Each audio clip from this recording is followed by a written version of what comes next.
Okay, so welcome everybody. I'm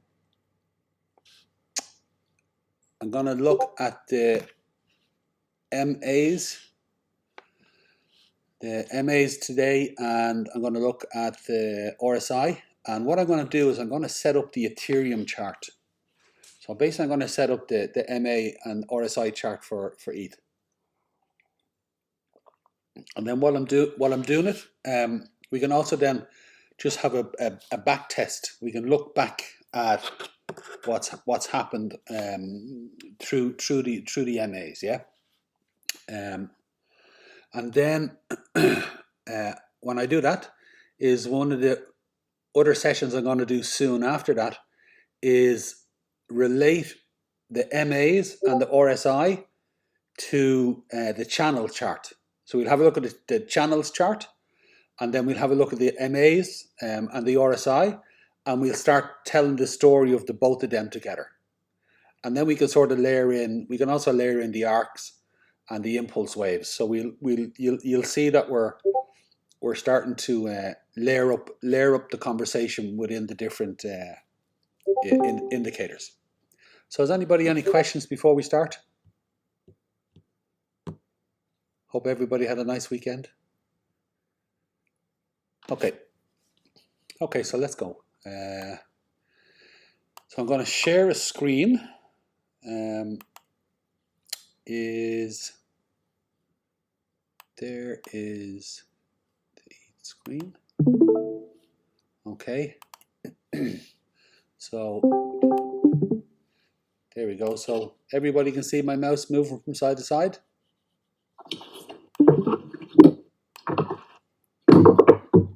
Okay. Yeah. Great. And Taylor, put your mic on silent unless you're going to ask a question. Is also as well is one thing may happen is my trades with XRP. XRP is going in. It's in the middle of a drop, and it might possibly, while we're talking, go and do a full spill. So if it starts to do a full spill, I'll shift over and we'll just talk it through and map it out as it's happening. Yeah. And I'd imagine if XRP goes on a big one, you'd probably find that Bitcoin is gone as well, and so is the rest of the market. Yeah. Okay, so let's have a look at what we're going to do. So I'm going to close these off now. So now, Taylor, turn off your mic.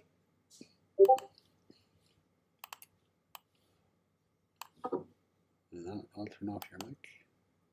Mute. Okay, there you go. Thank you. Is the MAs are basically, we had a session on it last week. So I'll go over it again and then I'll stack it up. So basically they're price action, and it's the moving average of price action. So I have Ethereum, and I'm on Ethereum USD perpetual contracts on Bybit, because essentially that's the leveraging chart. So that's why I have it on that. Yeah. So now I'm on the day for the moment. So now I'm going to click to indicators up here, and I'm just going to type in MA, and then there's moving average, and I'm going to click, and I'll click a bunch of them. I want the 5, I want the 10, I have the 20 already there, I want the 50, I want the 100, and I want the 200. Okay, so that's those. So now I'm going to go in and I'm going to set them up. So they all start off as 9 as their default. So I'll click into settings, and my 5 I have as orange. orange yellow. Okay, maybe even, there you go, more yellow even. Okay, I normally go three bars, and then in here we'll go 5. So there's 5. So that's the 5 setup. So now the 5 on the daily is the average of every 5 days.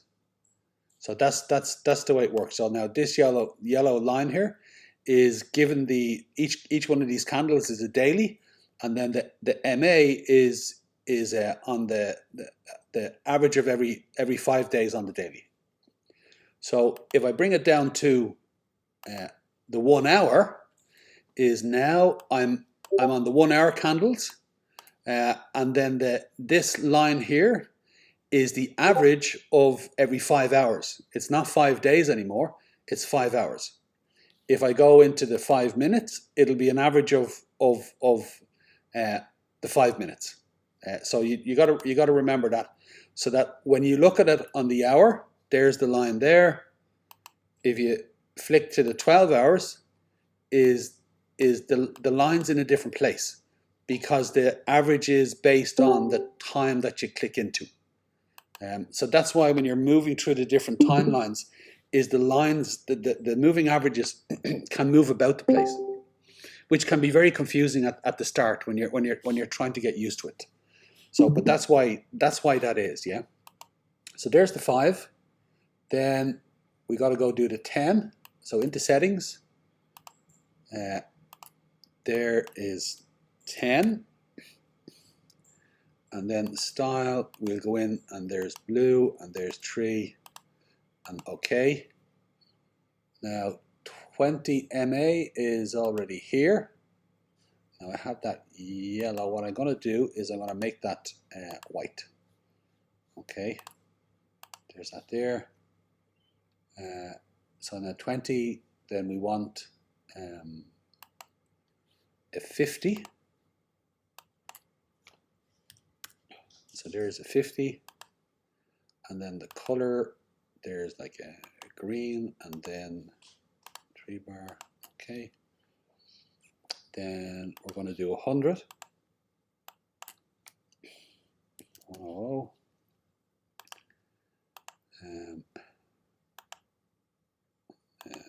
That's that one there. And 3 bars. Okay, and then we're going to do the 200. Okay, and red and 3 bars. Okay, so now if you look at this, there's the 200, the 100, the 50, the 20, the 10, and the 5. So a really good way to understand these are like waves, because they are waves, and they're average pricing, and it's the you can see the wave flow of them. So think about the 5 as like when you look at waves on the ocean, you got the wave, and then you got the top of the wave where it's sooty. You got that white foamy water. Is the 5 is like that. And the 5 is very fickle. It moves around the easiest. Look how quickly and easily it moves. The 10's a little slower, but again, it's the 10 would be like the top of the wave, where you've got the small light wave, and then the 5 is the sud on top. But then you got that wave, that's the 20, where that wave might be like a foot wave, if that makes sense. Where when you go down into the 50, that's the 4-foot wave. Is the foot wave will move, the 20 will move you a little bit, is the 50 will move you a lot more. 50 will knock you over, so to speak, you know. Where the 100 down here is the 100 is the current below the water. So that wave is moving under the water, but it's a deep wave, and it's a strong wave. Where the 200, the 200 is where you have the overall current that's moving, if that makes sense. So you the five you'll feel it lap at you. You'll feel the 10 lap at you, so to speak. Those waves this will be a foot. This will sway you. The 20 will sway you. The 50 will lift you off your feet. Is the 100 is when you see the waves going in one direction and you start to swim with the direction of the waves, but you start going in the opposite direction, is because the current underneath is pulling you in the opposite direction. That's the 100, so to speak. And then the 20 is that deeper wave that you can feel. Sometimes you can feel the swell, and you feel the swell coming from a distance off. Is the 200s like that? So the further out you feel the 200, but by the time the 200 gets to you, is the impact of it's already done. So where with the 5 and the 10, the impact is felt immediately when it hits you. Same with the 20. But the 200 it's felt further out. The same with the 100 and the 50. So a good way to have a mental map of that is to recognize it like waves, and that all those different waves are playing together, and sometimes they work with each other, and then sometimes they work against each other. So look at the dance. Look at the dance here of the 5 and 10. Now look at what they're bouncing off. They're bouncing off the 20. So the 5 and 10 are crisscrossing each other here, and look at all those small little waves. But look at the bigger wave of the 20 is carrying it all. But look at the peak the 5 and 10, they break the 20, and all of a sudden you got that drop. So you got that drop down, you're breaking through the 50. But look what stops it. The 100 stops it. So that the current of the 100 catches it. And now look at the 5 and the 10 bouncing along the 100. So now the 100 is the support. Look how the 20 comes down and bounces off the 100 as support as well. But you'll notice that the 5 goes deepest. The 10 is caught on the 100, the 20 is caught on the 100. Now look how the 5 and 10 bounce back up, and look how the 20 runs along it. And then look at the 50 here. The 50 is coming along. Now they all come together again, and we can see here look, the 10 is taking a dip. It comes up, and at this time it bounces off the 100 and it's getting pushed down. Ooh, down we go. This is the present action. Down we go. Okay, going for a dive. Now look at the 50. The 50 is arched over and it's coming down. So now look at the 50 like this. Look at what the 5, the 10 and the 20 did. They broke through the 50, and look how the 50 moves, doesn't move as sharp, but look how that drop is pulling the 50 down, and the arc, the waveform that it's moving in. So now you have the 5, 10 and 20 bouncing along this in their own way, in different waveforms, but look at when they break. The 20 breaks, the 10 is already gone, the 5 went earlier, now look what pulled the 20 down, the 50. See when the 50 crossed the 100, look, the 20 wasn't going to go, but when the 50 crossed it, it pulled the 20 down. So now the 20 turns and does a sharp turn, breaking through the 50, now look, you have the 5, the 10 and the 20 all together heading down here. Look how the 5 goes ahead, and then the 5 starts to lose steam, it gets tired, it tries to turn up, and then the 10 comes down and says, no, down you go again, you get that spill of the 5. So now you have the 5, the 10, and the 20 all heading for the 200. So now look at this last dump. It spiked through, came back up, and the 200 held it. And then, excuse me, look at the support and resistance. Back up. The 100 was the resistance, tried to break through, it couldn't, got rejected, came back down to the 200. Now the 200 is support, and it pushed back up, but now look what stopped it this time. It didn't even get up to the 100 because the 5, the 10, and the 20 is coming down, and the 50 is coming down. and they're all coming down and pushing down on the 200. So then the question is are they going to break the 200 this time? And what I mean by that is, look where the 5 and 10 was here, and look how the candles, or a candle broke the 200, but the moving averages actually stayed high. It was a drop, bounce, bounce, bounce, lift, and then a drop. Back up, bounce, bounce, not much of a bounce, and then look, now it's pushing through, but it's pushing through with the moving averages. The moving averages are coming down this time. Now, one level you come and go, okay, if they move down through it as well, as this could be a disaster. This could properly bring it down, yeah, and go a lot lower. It does look like that, and I'm wondering if that is the case. Hey, Roy, that's IDAR making that noise. IDAR. IDAR, okay. Yeah, what noise is that? Is it the beeping in and out, or is it, can you guys hear a noise I can't hear? IDAR. Yeah, IDAR is muted. Yeah, IDAR is muted. Yeah.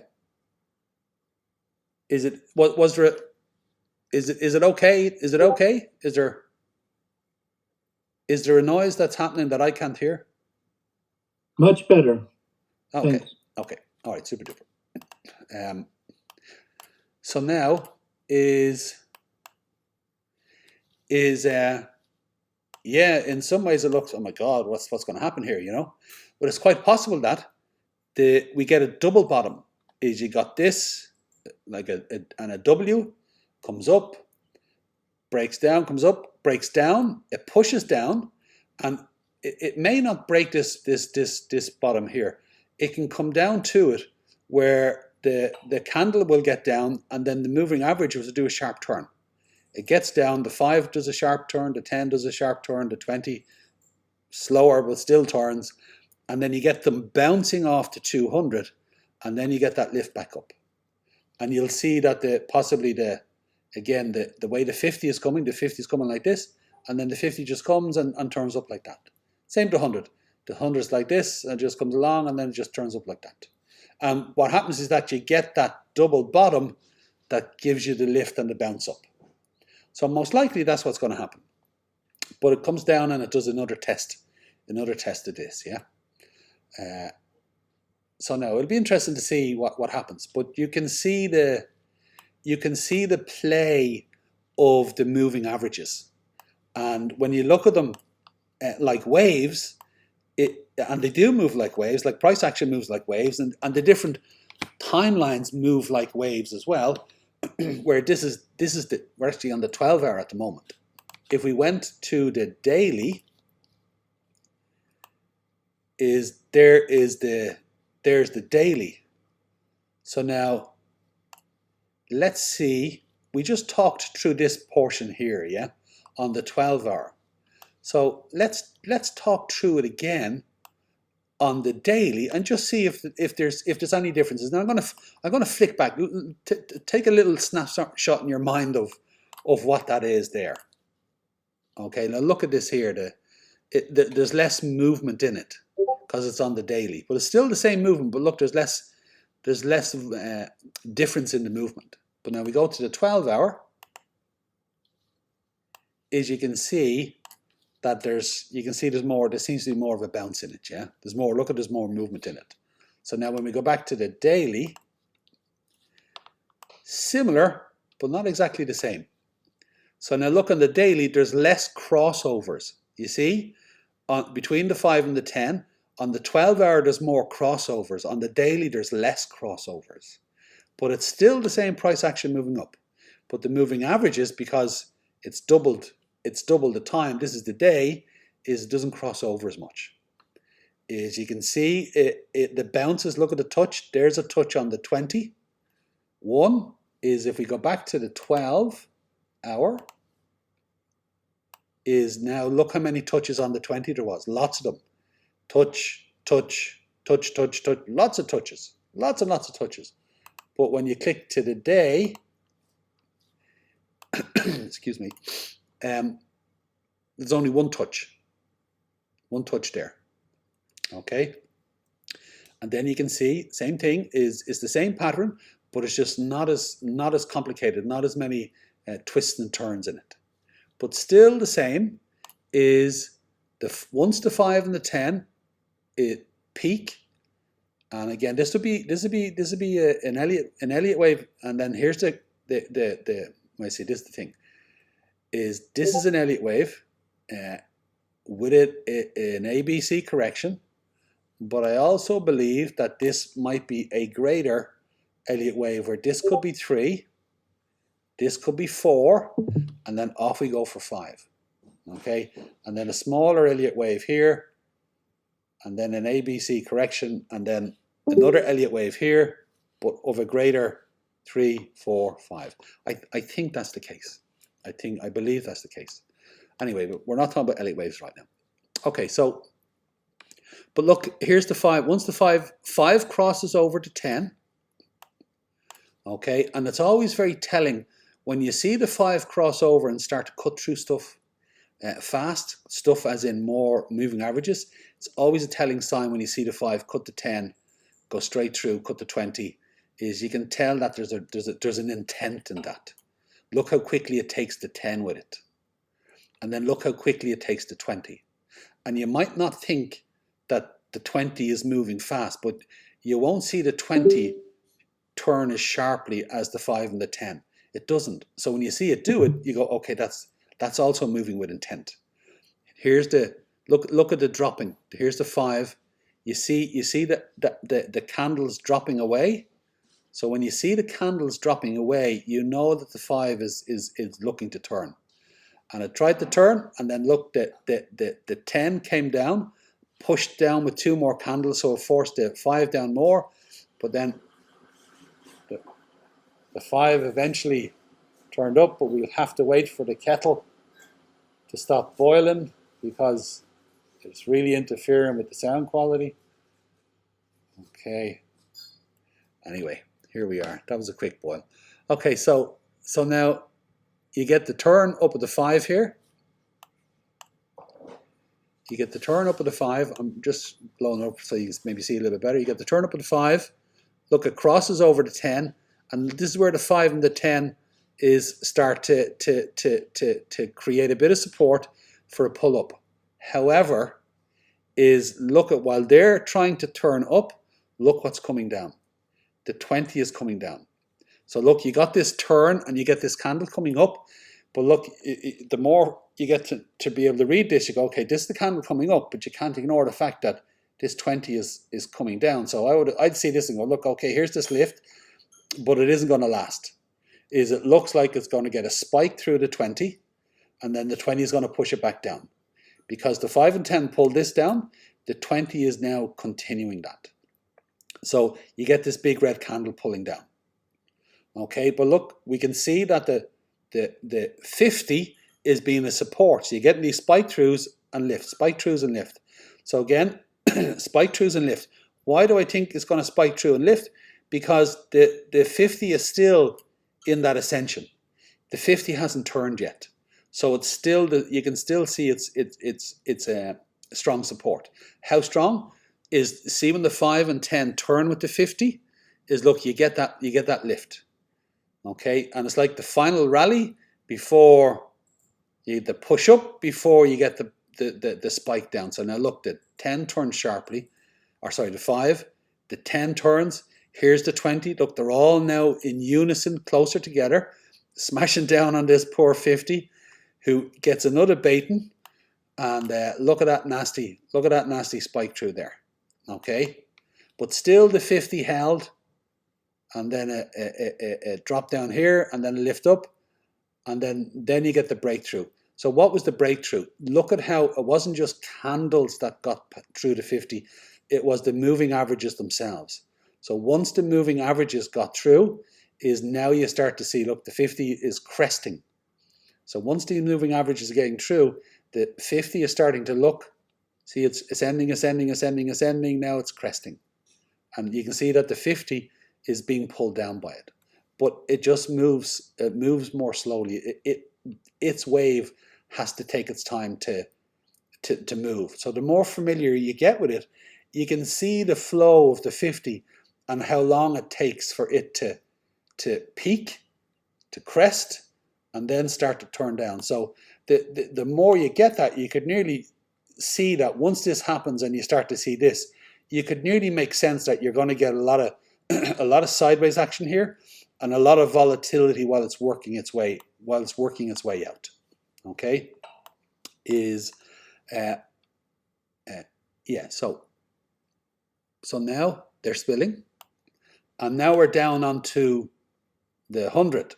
So we've already seen that the 100 has resisted this, pushed it back up, resisted here, but here we have a breakthrough. We have the body of the candle breaking through. Now we don't know whether this could wick up. By the end of today, this could wick up, and it could be up here. I don't think it will. Why not? Because look, the 5 is committed, and it's well into the body. The 10 is committed, the 20 is committed, and look now, the 50 is committed, because you see here is now the 50 is support here, now the 50 is resistance. Because look at this, it came up and the 50 pushed it down. It came up and look, the 50 pushed it down as well. So now the 50 is part of the push down. It's blocking the price action going up, and now it's starting to be part of the push down. So now you have these 4 MAs putting pressure on the 100, coming down, and again, it looks like the 200 is going to get challenged here, which means it would break this. Possibly. It does really look like it's going to do it. But again, I still think you're going to get that bounce, and then up we come. Yeah. Has anybody any question? Has anybody any questions? Yes. Why do we need the 100 and the 200? Because if you think about the moving averages, it's the moving averages over 200 days, over 100 days. So they're long-term patterns. You know, when we do the channels and we'll take a line from 6 months ago and we can run a line all the way up to date, and you'll see different touch points along that line. And that's what confirms the channel line, is that it's 6 months, it's been a strong support line or a strong resistance line. And we can rely on that.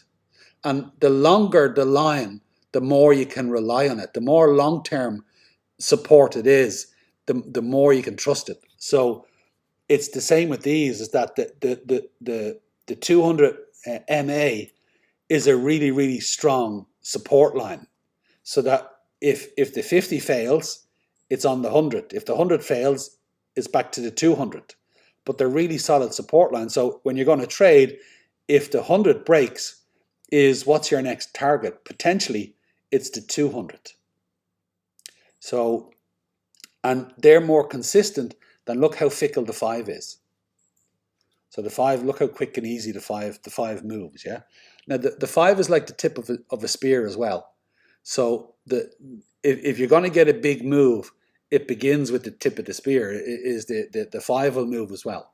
So as much as the 5 is fickle, is when you're able to read the charts, is sometimes when you're looking for that really big move, is you're watching the 5 to trigger. I'll go to that now, so you'll see it. So look, there we were looking at the 12 and the 1 day. We're going to look at the same timeline, but let's go down to the 4 hour. Now I have a tendency to look at the weekly, the daily, the 12 hour. Now the reason why I look at the 12 hour is the day turns at 12 o'clock at night. And let's say the daily is up. The RSI, the trend is up. And it could be up more strongly for the first half of the day. So I always check at 12 o'clock noon to see what happens to the 12 o'clock at noon. Is the 12 o'clock at noon is the trend still up?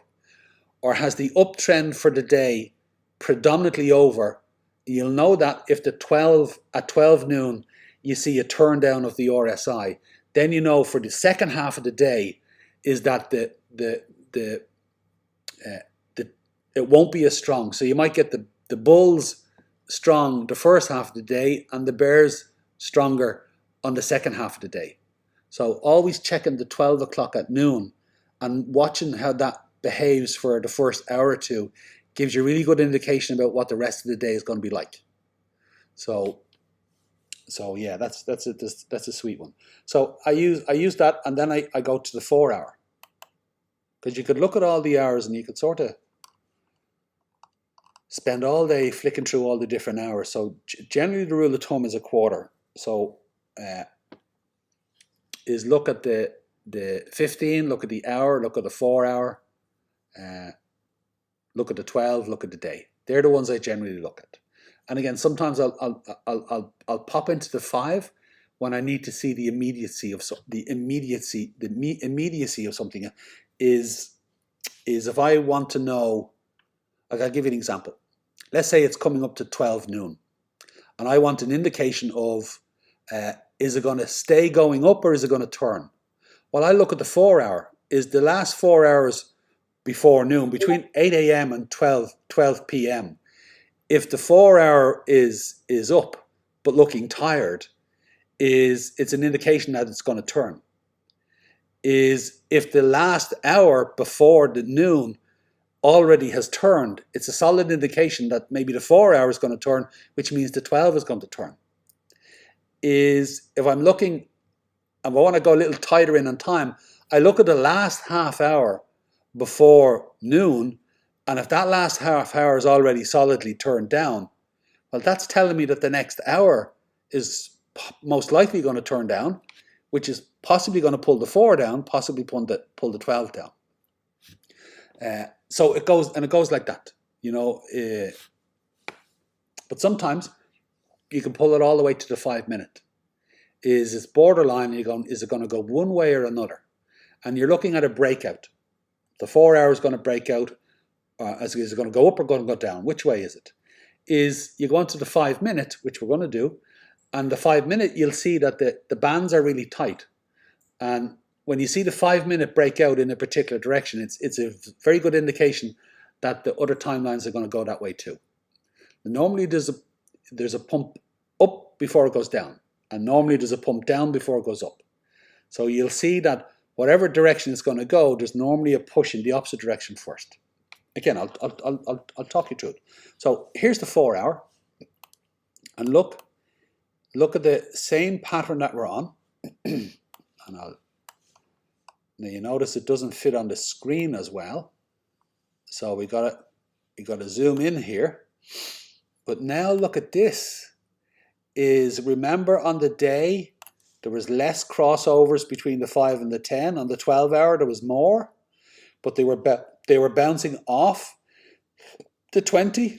Now look at how the 5, the 10, and the 20 on the 4 hour are crossing over each other, and again the 50 is now the support line. And look at how it's bouncing through it. It even touched off the 100 here. So you can see that the 50 is the support line. So you're looking at this on the 4 hour, and the 4 hour is starting to show you that, look, here's the spill of the 5 and the 10. Here it is pulling the 20 down. Is look, remember on the higher time frames how quickly the 5 and 10 pulled onto 20, but now look how quickly it pulled on the 50. So now when we're on the daily, I'm going back to the daily. When we're going back to the daily, look, the 50 doesn't turn so sharp because it's the 50-day moving average. So it takes a lot longer for that ship to turn, so to speak. But now when we're on the 4 hour, it's the 4 hour, yeah. We're on the 4 hour, it's not 50 days, it's 54 hours. So now that can turn, that can be turned easier. So here we are here. Hey, Roy, we can still hear Idar snoring. Oh, really? Okay. Yeah. Okay.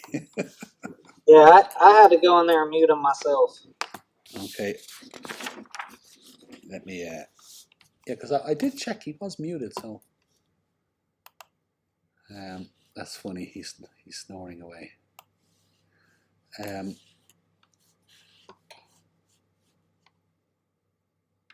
Muted by you. Yeah, I have him muted. I have him muted.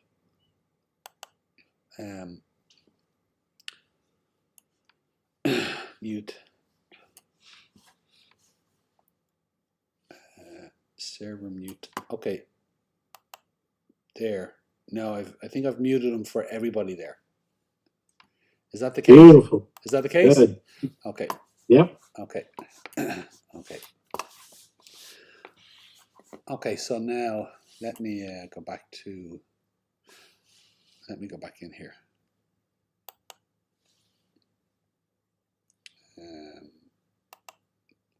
There we go.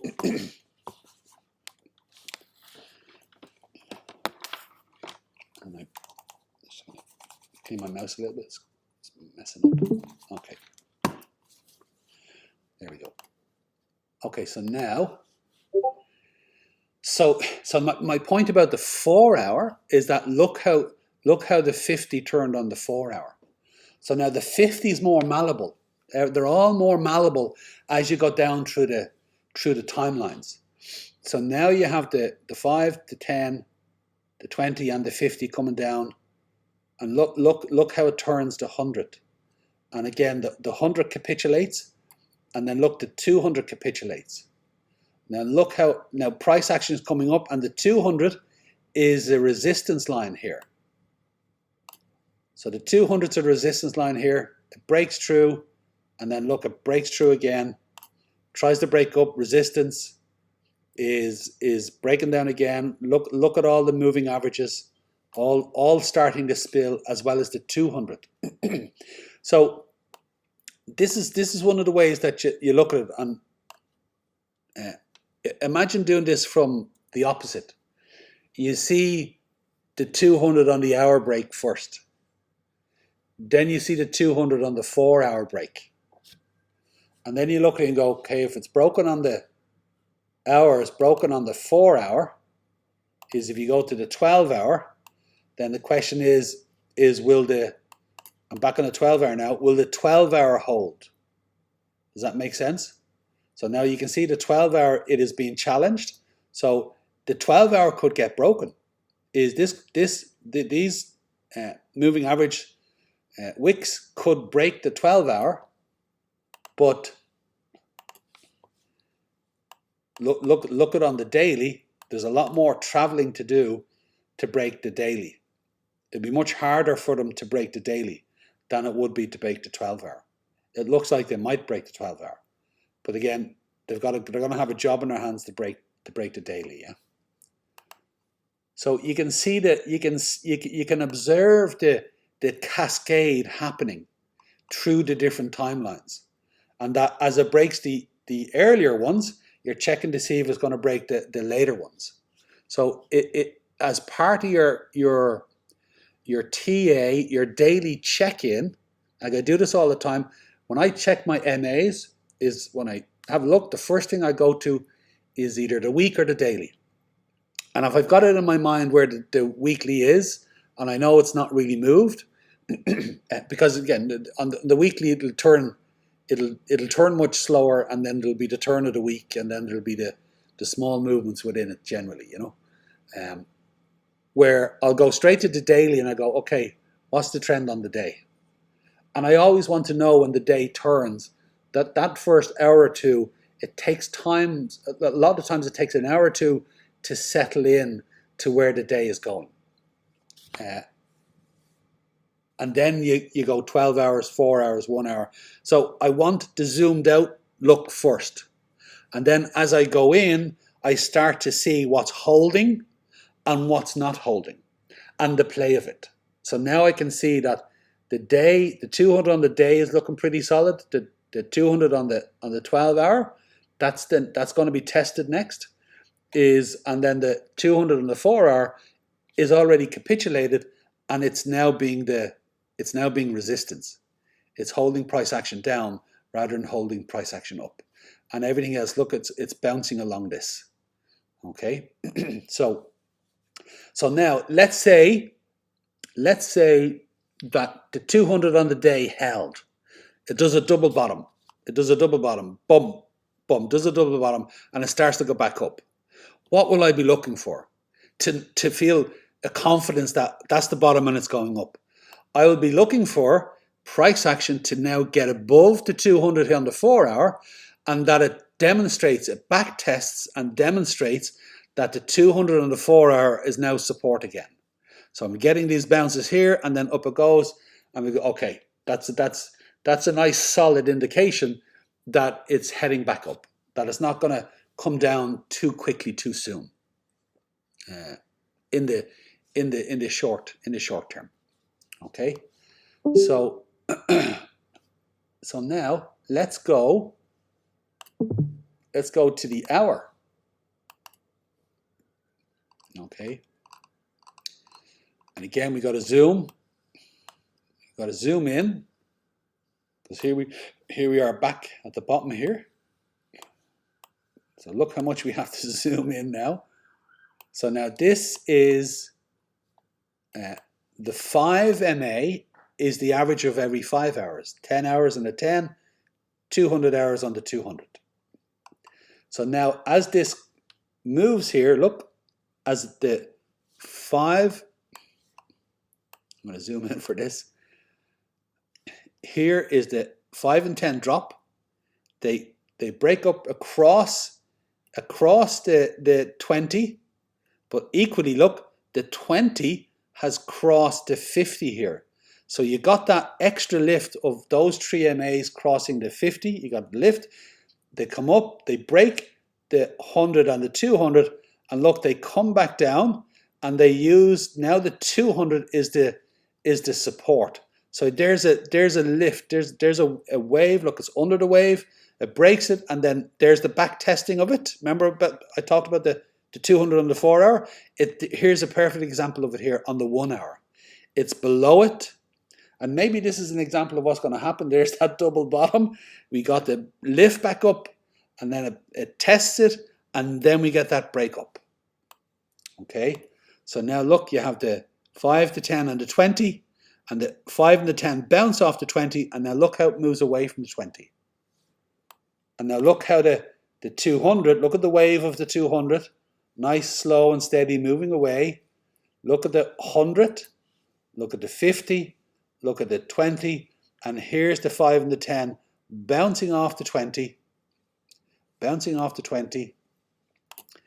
It breaks it here, breaks the 20, breaks the 50. The 100 is the support. Here it is, moving the 5, 10 and the 20, moving through the 50. Now the 50 becomes support again, and there's that bounce. And then look, a little bit of capitulation. The 100 catches it, and then up again. And here it is, the 5 and 10 bouncing off the 20. But really, it's the 100 is the support. So as we're moving up here is the 50. The 100 comes in as support when it's needed, but predominantly, look, there's wicks down onto the 50. So now if it's wicking down onto the 50, it's giving you a good indication that once this comes up, 1, 2, 3, is look, the 50 is being a good support here, yeah? But it's cresting. You can see it's cresting. So it's floating along here. You get that down, there's the 100 again. Here's the 5 and the 10. Crossing the 20. Here's the 100 being support and the 50 being resistance. And look at this here. You got this sideways action going on here. 5 cuts across the 10. The 10 turns and starts to follow it. They cut across the 20. They cut across, the 10 cuts across. You get a little lift. Look, you have these wave motions, a bounce. and a breakthrough, a bounce, and then a breakthrough, and then look, we're down and we're cracking on at the 200 as support. Comes back up, breaks through, but look, now the 100 is resistance, it pushes it back down. And look how the 5 and 10 are moving, and then look how the 20 is cresting. The 20 is cresting, and you can see that when you get this pushed out down through here and it gets rejected, it comes back up, is it gets rejected again. Partly how you know that this is going to get rejected more is look at the 50 and the 20 is cresting down.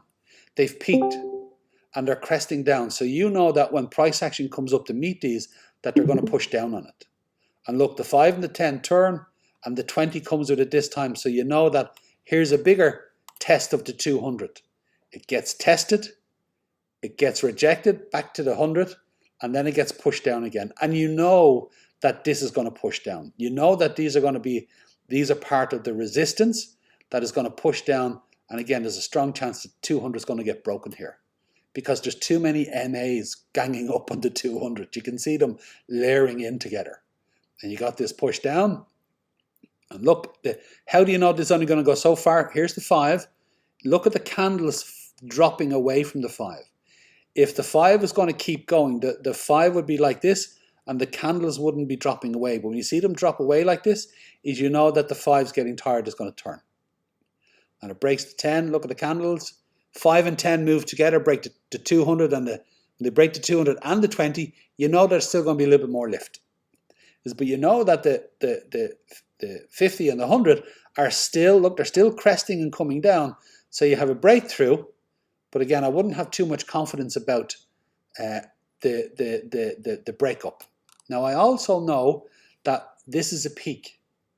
So that when this is a peak, you get the peak, and when it crests, is you start to get higher lows, higher low, higher low, higher low, lower low, lower low, lower low. Goes back up again, and then more lower lows here. So you can see it's cresting, okay, and then it's coming down. So now where were we? Was it here? Yeah. Okay, let's keep going. Yeah, we're here. Yeah. So look, here's the 150 pushing down, but now look, it pushes down. Now the 50 crosses through, the 100's crossing through. So the question is this going to push it down more, or is it going to create divergence? Is it going to create divergence? Is it strong enough? Is it strong enough of itself? Because you can see the wave. Is it strong enough in itself to break down and then to push down further through?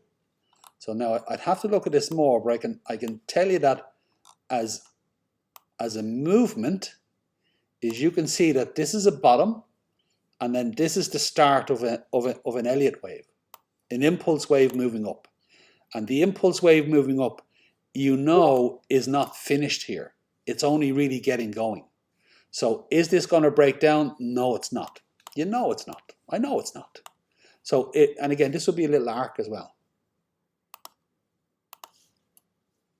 Is here.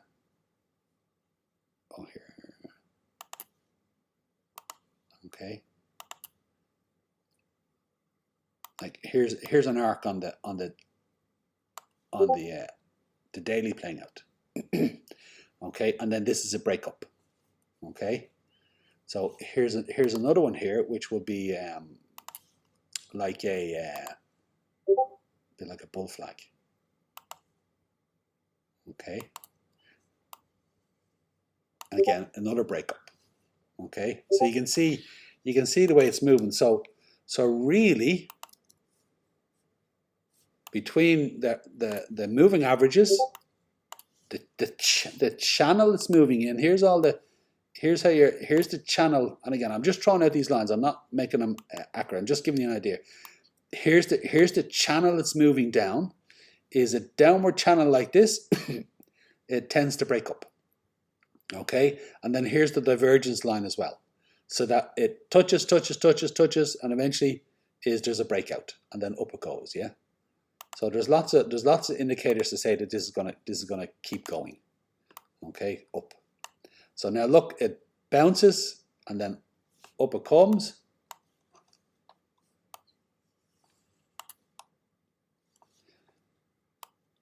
Do you know what? I'm gonna zoom out a little bit here, because I'm telling you the same story. It's just you can see where I'm going with this. So let's maybe reduce down the story. So because you know what I'm going to tell you. You know, it's like you can see on the 1 hour how much more the moving averages are interacting with each other, and that look at the 200 is the support here. The 200 I get broken and up you come, but the 200 is the support.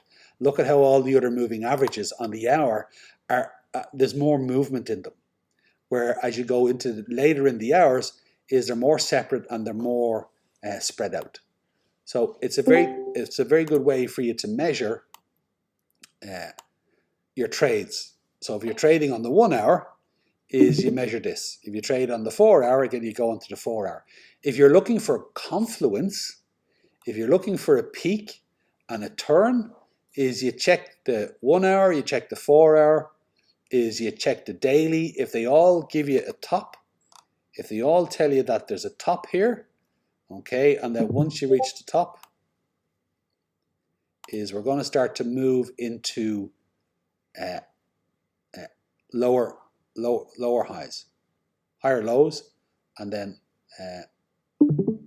lower lows as well. Okay, I always have to think about that. So if this is the top, there's an impulse wave coming here. Is 1, 2, and then 3 is down here. 3, possibly 4, and then possibly 5. So it's quite possible that this might actually go lower. I have a target in of 3, 4. It might actually go a little lower. Now it can only go, all it needs to go is a tiny little bit lower. It doesn't have to go a huge amount. It doesn't have to be shooting down. It can actually just be a little bit. Once it gets below it, and that's your 5.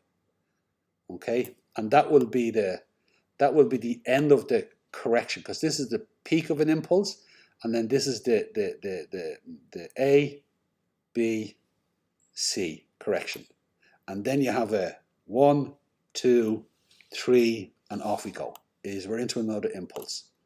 And if you remember what I said earlier, is that on a bigger wave, this is 3. The bottom here is 4, heading for 5. And that Ethereum's going to go and crack on breaking all-time highs. But for now, the sky is falling in. It's a bear market. It's over. Everybody go home. The FUD kicks in. Okay, so now look at this. Is the 100 here, the 200 and the 100, is look how the 100 cuts through. All the others obviously in there. Look how the 100 cuts through. But remember before, when you go up, it was the 20 that cut really fast here, and then it was the 50. Now look how quickly the 100 turns, because we're going down the timelines. Even the 200, look at that. Look how sharp that 200 turn there. Is I'm not sure you'd ever see that on a daily, or you might see it very, very seldom. You never get it on a weekly. It just wouldn't happen. Okay, so now look at what's going on here. The entanglement, and the way the 100 and the 200 are holding it all together. And look how the 50 and 100 come up here, and when they drop, they cut right through. And then look at this here. It catches it. Is now you can see the entanglement here. Is the 50 and the 200, are they support or are they resistance? And the simple answer is they're both. Here's where it's resistance and you get a drop. Is support, resistance, support that gets broken, resistance, breaks through, support, comes up again, breaks through, resistance, breaks through, support, support, support, support is lost, comes back up, resistance doesn't even get here, drops back down, breaks through again, is the 200 is resistance, the 100 is support, the 200 is resistance, so it gets up and then it gets pulled back down, all the way down, comes back up, the 100 is resistance, or sorry, yes, the 50 is resistance, it gets back up to the 200, the 200 is resistance, and then there it is again. It's getting pulled down.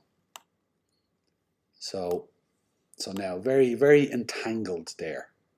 Okay, but really what you're looking at is the spill. And the spill gradually happening. Look at the cresting, and then they drop. And then there's a little bit of a rally, and then they drop again. So you can see the spill of the purple 100 and the red 200, and they're beginning to spill.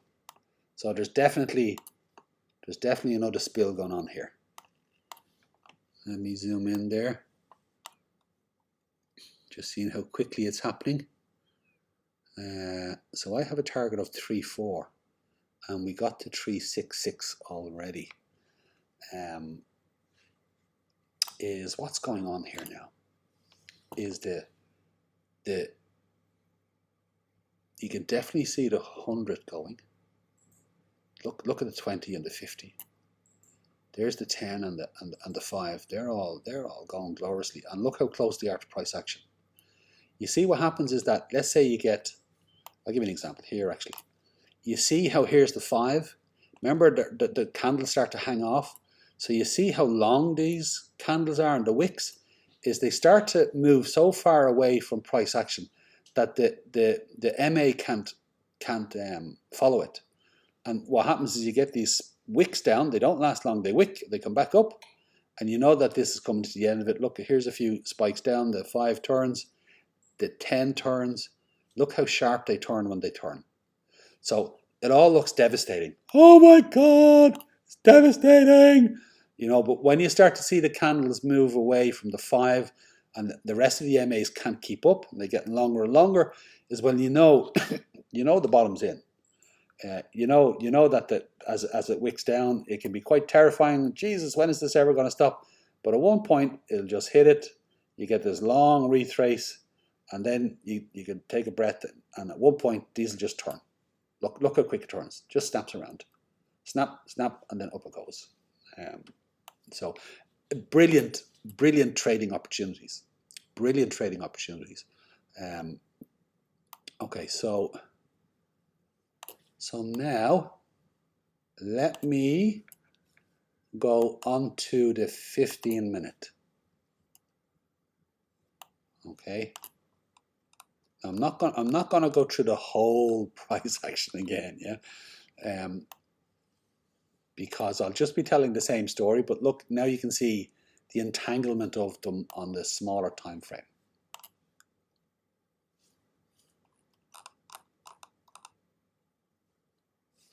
Just bringing it all the way back down to where we had it, yeah.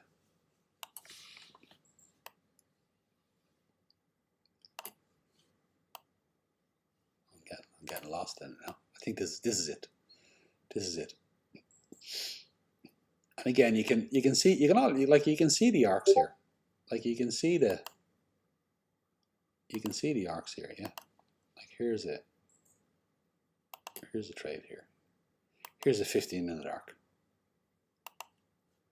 Okay, and then what's at the end of it? Breakout. You know, and there's another arc there. And again, it's like an ascending wedge. Yeah.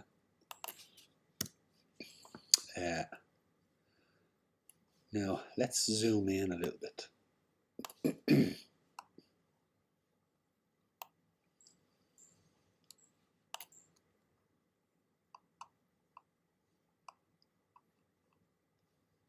So look how much we have to zoom in compared to looking at the higher time frames.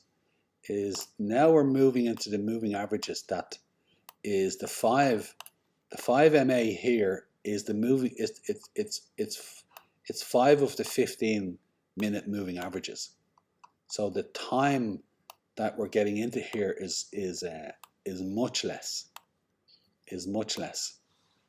So this is why I was saying to you about when you're starting to trade, if you start to map out all your TA on the 5 or 15 minute, it gives you loads of opportunities to see how price action moves, see how the moving averages move, and learn their dance. Essentially, is that you get to learn their dance. So look at this. We can zoom right into this, and the same play. I'm just going to start at the bottom here, and I'm not doing it all because we'd be here for hours because it's on the 15 minute. But again, let's just look at this.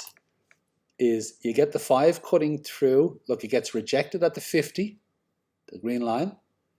Is it cuts through the 10, so you see how sharp that cuts. Again, the rejection, and you can see it's coming down. Look, it takes the 10 with it, so the 5 and 10 are cutting through the 20, so you know then the drop is going to keep going. So there's a good indication that this rejection is going to give you a solid pull down, yeah. And equally, because this hits a bottom, is it comes up, gets rejected, and then comes back down again. So you can begin to read the wave patterns of them, yeah. Is look, it's hanging off, comes back up, comes down, and then look, here's the turn.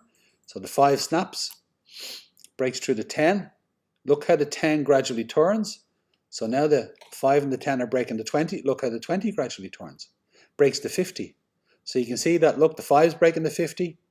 Another few, look, this is a 15-minute candle. So here, the 5 breaks the 50. Now notice this.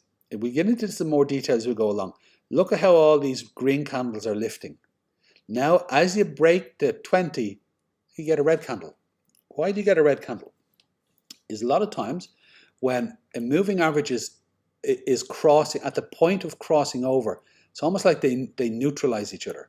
So the 5 has moving here, is look, it's free here, it's moving here, but seeing it crosses over the 10, is there's a, look at this neutralizing candle. Now it's clear, look, you get another lift. But now look, when you break this one, even though the trend is up, is when it crosses the 20, you get this pullback. You get this pull down. You get the rejection. Here's the 50 being rejecting again. Here's the 20 rejecting. But look, the 10 has turned up, so now the 10 is support. If the 10 wasn't here, we'd be going back down.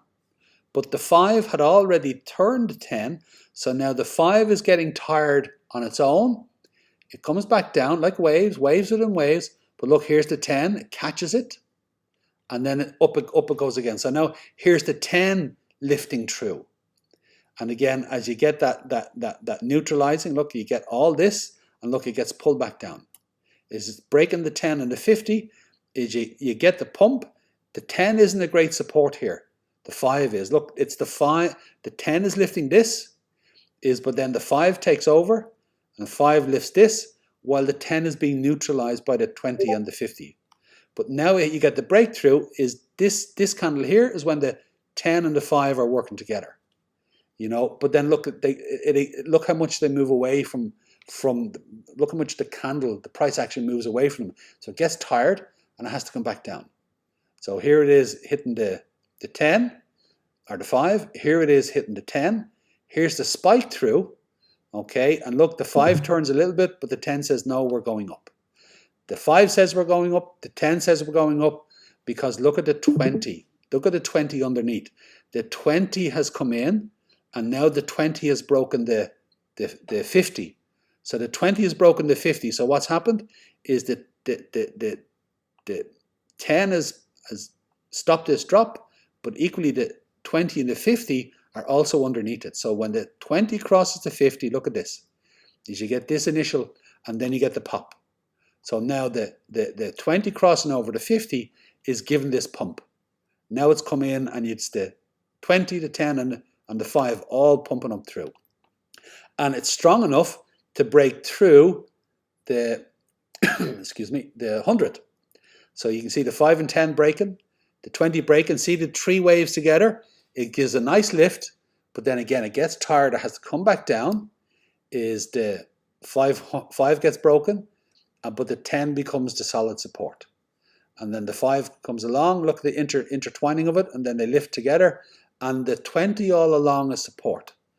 Is why isn't this going to turn down again? Because look, you can see the 100 coming in, and it's leveling out. So when the 100 is leveling out, you can start to see that the 100 is going to start to give a little bit of support here.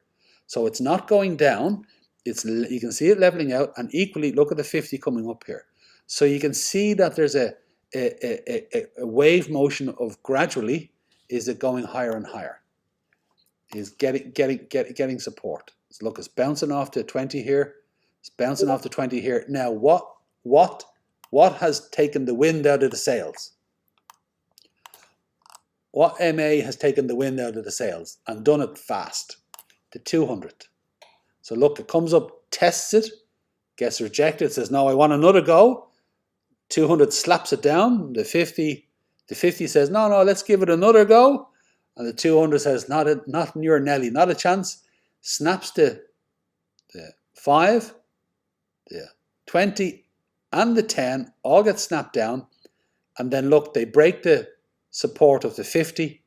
And then look at it, the 50 is coming down. So you know there's going to be a good drop here. 100 can't hold it. Lovely solid drop down. How far is it going to go? Well, look at the 5. It's hanging. But then look, the 5 keeps going. It's hanging. The 5, look, drops again. Keeps going. Keeps going. Look, at 5 wanted to turn. 10 said, no, we're going to keep going.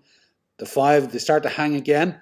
And right down at the bottom here is, look at this candle. This candle, it says, we're done. This is a, oh, I forget the name of it now. What's the name of that candle? A pivot candle. It's got a lot in my mind. It loses. I always forget the name of those. A pivot candle. So this tells you that, no, this is it now. We're done. Pivot candle. Perfect time to go in on a long, because you got the pivot. Catch it there and up we go. So look, the 5 cuts through. The 10 turns. The 20 turns. So you can see it in waves. The 5, the 10, the 20. And then you can see the wave motion as they lift. Look at the carrying by the 3 of them together. Is it breaks the 100. Now look, when you got the 5, the 10 and the 20 all breaking the 100, is look at that there. Pow, pow, pow. Look at that. Look at that for a rocket. Breaks through the 100, breaks through the 200. Look at the cresting. Up, sits on it. Sits. Up on it again. And if you notice, what you're looking at is a 0, 1, 2, 3, 4, 5. You're looking at an impulse wave. You're looking at an Elliott impulse wave, yeah? And then you have the ABC correction. 1, 2. So again, always when you see the here, 1, 2, 3, 4, 5. It's an impulse correction down, which is also an ABC. Is an A, a B, and then a C. Okay? And then you have the dreaded sideways action. Okay, all this sideways action.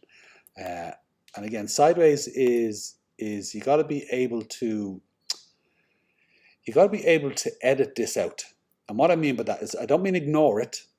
Is you're reading it and you're recognizing it, but when you're waiting for, here's the ABC correction. How do you know? Because this is the bottom. So this is the C. And then what comes after that? Well, it's going to be another impulse wave. Great. Here's 1. Here's 2. Let's go for 3. And you're like, oh, what's all this mess? Maybe this isn't an impulse wave. You lose confidence on your mapping. You go, well, this is charting. I said, what's going on here? Is you go, no, it's still 1. It's still 2.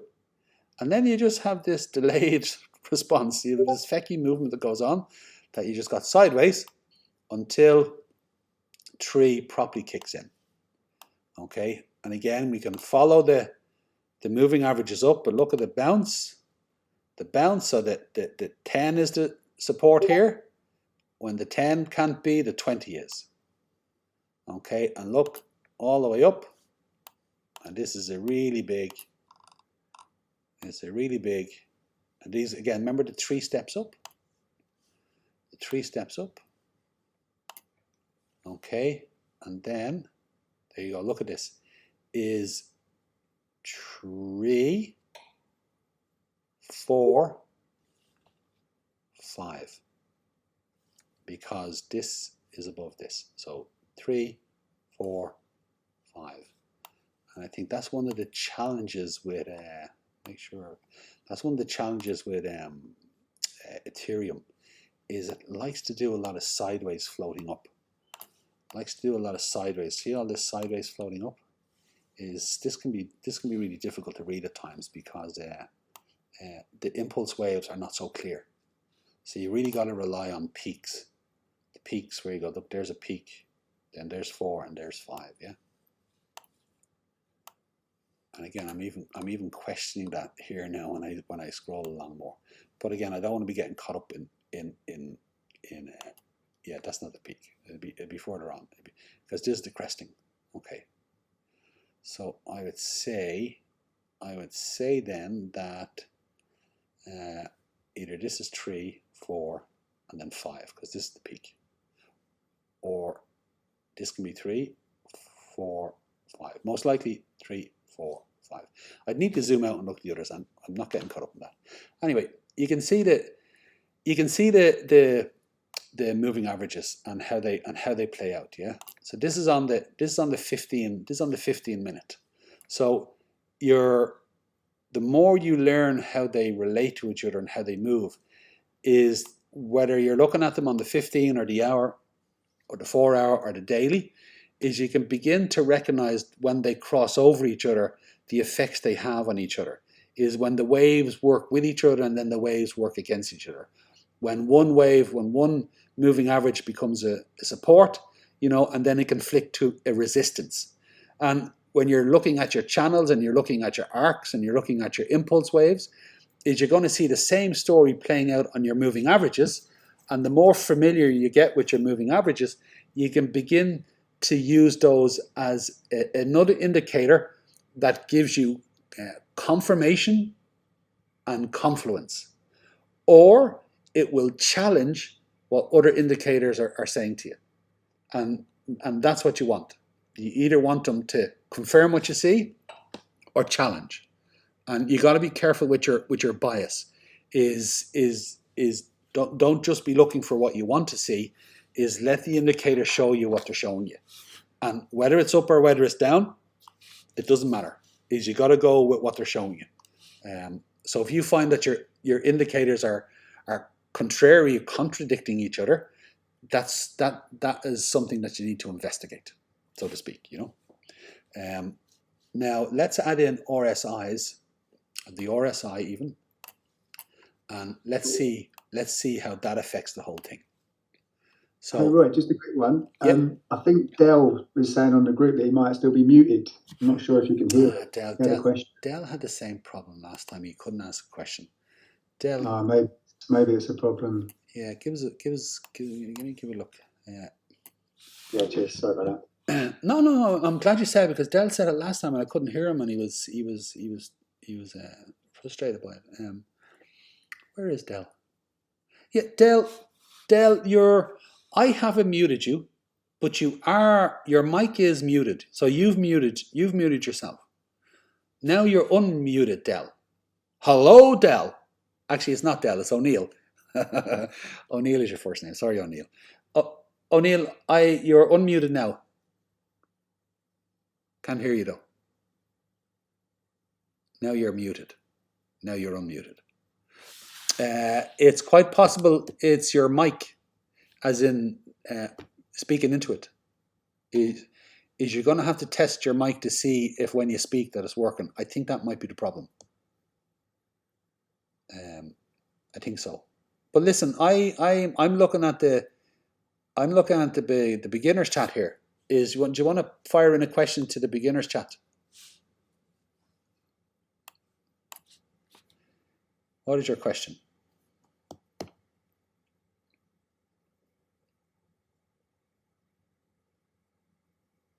My question is not here. Oh, what time frame is the great? Oh no, that was on a previous chat.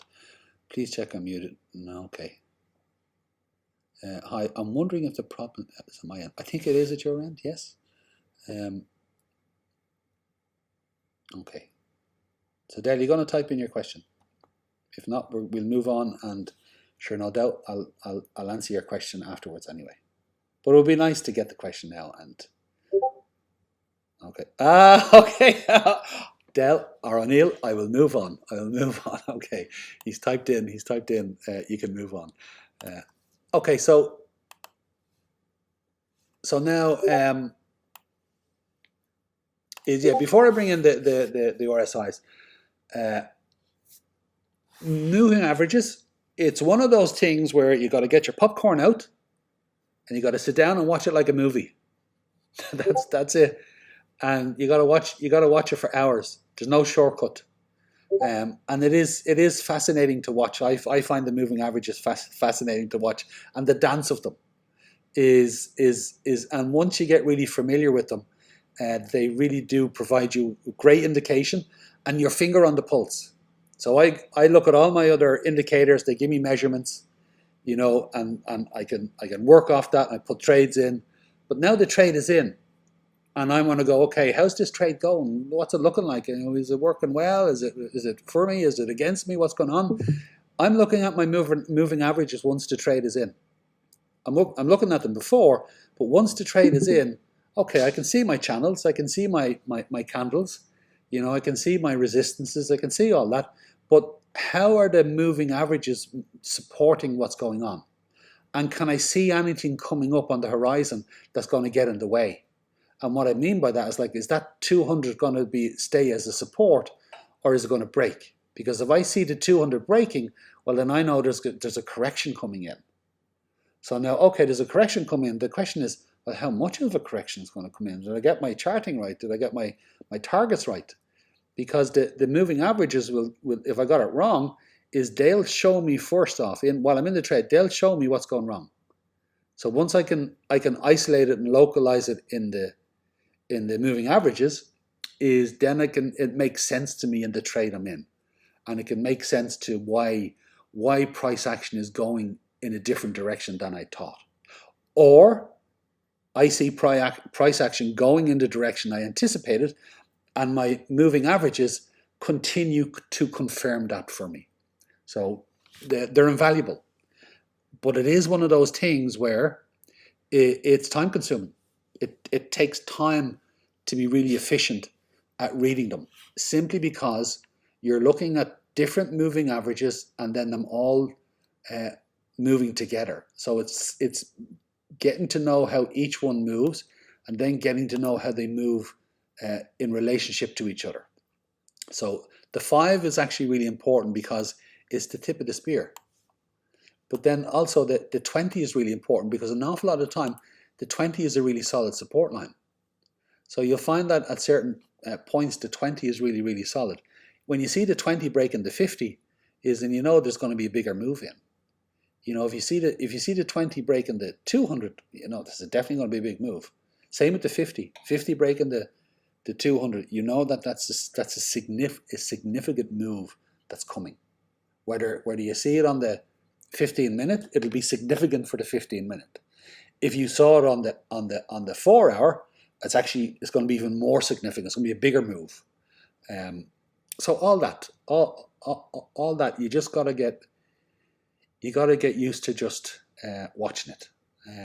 So it's one of those indicators that it's really brilliant, but it takes. It's like a cheese. Does that make sense? You got to let it mature. It's one of those things that just matures over time. So while some of the indicators you can move really fast in, is the moving averages, you'll get glimpses of stuff all the time, but being able to read it like the Matrix, like you look at all the moving averages and you can tell the whole story of it like you're looking at the Matrix. That takes a bit of time, and it is time worth putting in. That's really what I'm trying to say. Okay, so now let's bring in the relative strength index. Okay, so RSI. Excuse me, Roy. Yep. I have a quick question. What is the difference between MA and EMA? Yeah. EMA is exponential moving average. So is the MAs, all the moving averages are lagging indicators. Is they're giving you information about the past. Now it's giving you information about the past, but it's still it's up to the minute past information, if you understand what I mean. It's not, the daily isn't giving you yesterday's information. The daily is giving you today's information in microseconds, but it's still lagging. Where the exponential EMAs are the most up to date. So if you're looking for the most up to date, the EMAs are the most up to date, and you'll see that the EMAs sometimes can be more dynamic in their movement than the MAs. So now that's another conversation for another day, because these are all my MAs that I use, but I also have the 20 EMA and the 55 EMA. I use them a lot, and how they interact with each other over the longer time frames are very good to measure the deeper swings and of highs and lows on the 4 hour on the daily. So I use the 20 and the 55 EMA a lot, but I don't want to complicate things too much. I also use, there's another one I use as well, is it's the 5 WMA and the 144 WMA, weighted moving average, and they're just different levels of averages. But that one is very good on the lower time frames when you want to read the peak and troughs. So anytime the 5 crosses over the 144 weighted, it's always a pump and it's always a dump. There's always a breakout. So they're very good to use on the 5 and the 15 minute. But again, they're for later conversations. Is we just this is our starting point. But there you go. That's the basics of it. I could say more, but that's the basics of it. So here's the relative strength index. And again, I'm just going to do this the way I normally do it. So I like to do it in white, and I like it nice and thick. There's 3 bar, and that's all I. Oh well, I'm going to do this as well. The background, I generally like it grey. Isn't it this one here? Hang on. Yeah, the background. Oh, okay. Upper band, lower band. Okay. Yeah, okay, yeah. So 20 and grey like that. There you go. Okay. Now, with the RSI is you have the upper band, and I leave it at the default 70. The middle band is 50, and then the lower band is 30. So 70 here, 50, and 30. So basically, is when you're looking at the RSIs, is again it's a combination of moving averages, but you'll see here that when price action is going down, is when it breaks below 30, it's going into the oversold. So it only goes so long into the oversold before it has to turn, or overbought. Excuse me. No, oversold. Excuse me.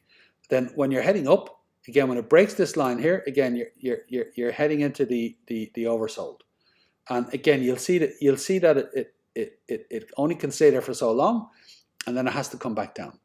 So you'll see the wave motion of it as you go along. Okay, and I use this a lot. I think most traders do, and I'm going to bring it to the daily. And the one I really look at is the daily. So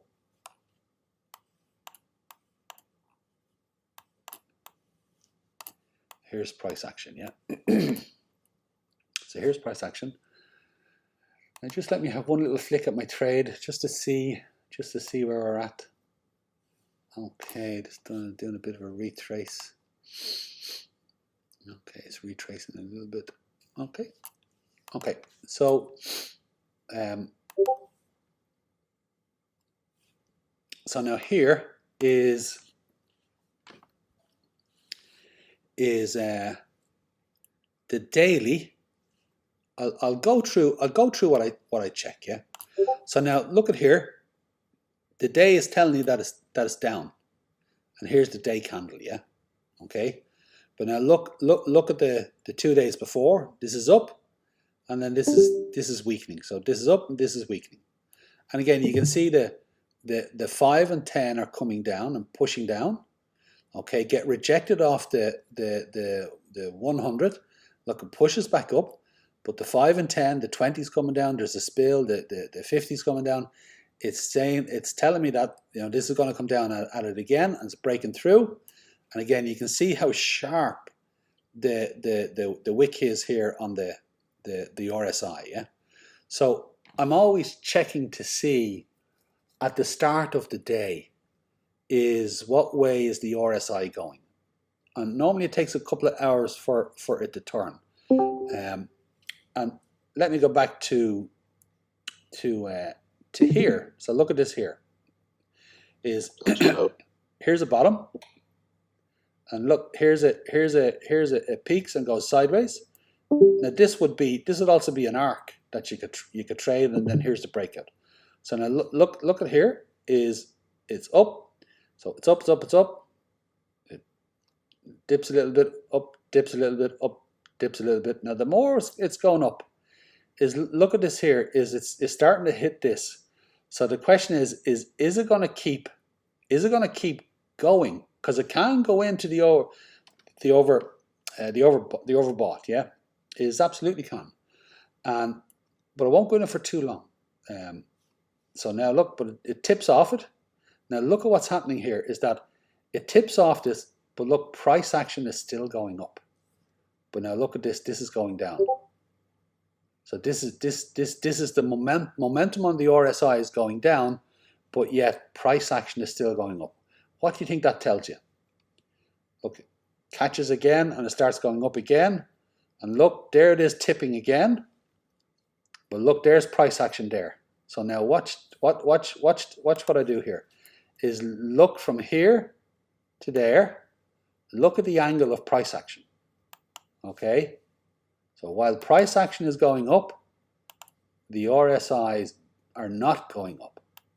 So that tells you that even though price action is going up, momentum is being lost. So that's a bearish diversion. It's telling you that this is going to top out soon, because price action can't keep going up if the RSI is dipped, and then it comes back up and it only touches here again. Now look at the difference between here, and the height of this and the height of that. So it's practically telling you that this here is where it's going to turn. This is here. So you get to here and you go, look, this is going to turn. So this day, tomorrow, this is where it's going to start to turn, because it just tops out here. Okay? So this is a really good indicator to let you know that, oh yeah, this isn't looking so good. So now it's coming down, and then you're going to have the correction. So you know that from here is, look, you have 1, 2. Well, how many? I'll do it this way. I was going to count trading days. This is the 8th of November to the 18th of November. So this is 10 days is where the price action is going down. Where if you look at this is the 21st of September all the way to the 8th of November. So what's this? Over 2 weeks, 2.5 weeks. Is you look at traders and they go, this is all looking good. Yeah, this is all looking good. Okay, this is all looking good. People are starting to wonder, okay, it's starting to overheat a little bit. Is it going to keep going? This turns down.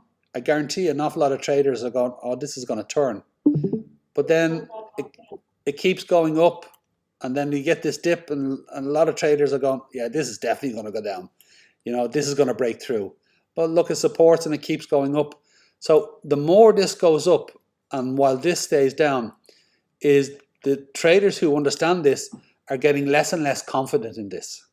So they start to take profits. If they'd gone in here, is they start to go, this here, I know I need to start taking profits because this could turn at any moment.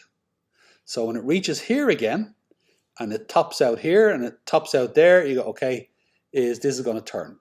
So this is where the maturer trader who knows what's going on will do a short here, because now we're going to have a bunch of days of a correction. Okay, and this tells you it. So now look how much this drops. Look how much this drops. Look how much that drops. And then look how it comes up here, and then look how it works up again. But now look at this. It didn't come up as high. See how high price action is here? Price action nearly comes up to the same here again. But look, this drops down, and then this comes up. But now look at the height of this compared to that. So price action here is nearly comes right up to where it was here, but this doesn't. So what's this telling you? What's the RSI telling you here? What's still coming? What's still due? A drop. There's a drop coming, because if RSI and price action could meet each other, wouldn't this be coming back up here again? And it's not. So it's telling you that again, that the momentum on the RSI is getting weak. But you'd also know that this is going to be an A, a B, and I think we're probably going to a C down here, you know, somewhere down here, I guess, you know. But you also know that it's an A, B, C. So you trade this down, you trade this up. Okay, but again, you're cautious when you're trading this up. You're cautious because you're going, look, this is up and down, but it's not really. While price action is going up, the RSI isn't following it. So now again, you're expecting that this is going to drop again. So again, look, here's this drop. Here's this drop.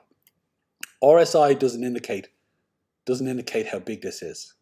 You'd have to look for, this would be impulse waves, and this would be the arcs measured over the daily. Is the 1 hour arc and impulse waves will not give you this measurement, and neither will the 4 hour, but the daily will give you this. The daily will give you this correction. And this is the difficulty with traders who only trade on the 1 hour, on the 4 hour. They don't see this coming because they're not measuring it. Unless you start measuring over the day and looking at the arcs and the flows over the longer time frames, you won't see this coming. It catches an awful lot of traders off.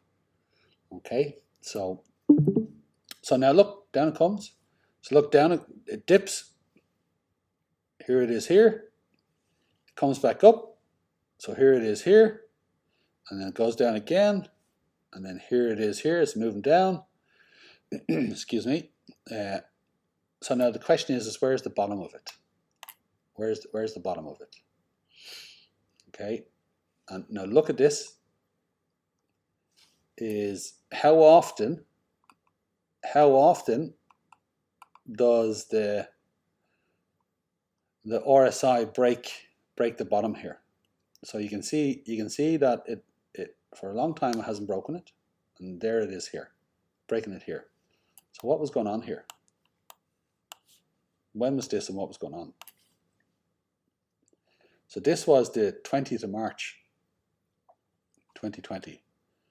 And I know this doesn't look very much, but when you zoom in, this is probably a big movement.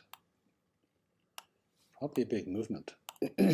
Yeah, you can see this is a proper capitulation in March. So look at the price action here.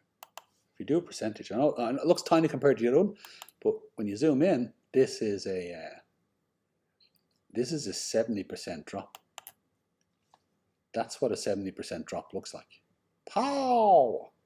Okay, that's it. That's a cracker. Okay, so now here is where is this going to go? It definitely looks like it's going to go has a little bit more down. But equally, it doesn't look like it's going to. Doesn't look like it's going to be that. Does anybody have any questions? Roy, Yeah. I got a couple of questions. Yeah. So, if you can zoom out a little bit, and on the second line of diversions that you made over here, you said it Here. doesn't have a lot of momentum because it's very close to the top. Oh, here, yes, this one. Yes. Yep. Like the second one, the second peak. Here. But what makes you like? Wouldn't I be in that position saying yes, it gained some strength and it's now looking to like surpass the all-time high and getting further ahead? Yeah, absolutely. But yeah, for sure. But the question is that has it bottomed out? Has it hit that bottom? Does that make sense? Is this is indicating the moving averages here are indicating that this wants to go down more, and the reason being is that you see the spike through here. This was without the move. This was without the moving averages breaking the 50. So now, just the candle broke it, but not the moving averages. Now the moving averages have broken the 50, and now the moving averages are coming down, and the moving averages look like they're going to test whether they want to break the 100 or not. Now, it doesn't mean that this is going to be an enormous spike, but you can see that this was an aggressive spike down. This could be just a gradual push down, where it just pushes down to here or pushes down to here. Then they turn and then they up they go, and you get that double bottom effect. It's like you get a W, but you get a big W, and that gives you the bounce, and then up you go. So the question is that where is the bottom in here? You get what I'm saying? Yeah. So now the RSIs here are telling you that look, it's got exhausted here, and it's still exhausted. It still hasn't recovered. It's telling me that there's more to go. That the bottom hasn't been met yet.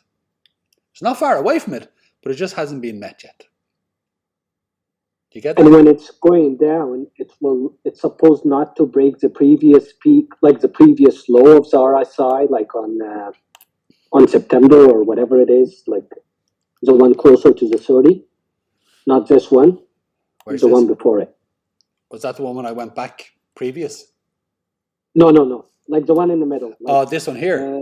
This one here. No, before. Where? Like the first bottom before the peak. The first? Yes, this guy. Yeah. This guy? No, back to the left. This guy? To the left of it. Yes, this guy. Okay, so what's your question? So will the RSI get below that bottom, that RSI bottom, or it doesn't have to? Down here. Yes. Yeah. Good question. Yeah, it could definitely come down here. It could definitely have another. It could definitely have another day. It definitely have another day. 12 o'clock's not that far away. You could definitely have another day and come down here. But now, I think the question you're asking is that if the RSI comes down to this level, you're saying will price action come down to this level? Is that what you're asking? Kind of, or that would be my exit point of my short. Like when I see the RSI is getting very close to that level, that would be in line with my target price. Like let's say if it's close to my target price, but the RSI is getting to that point, should I be hitting the exit at that time? Yeah, well, you see, this thing, I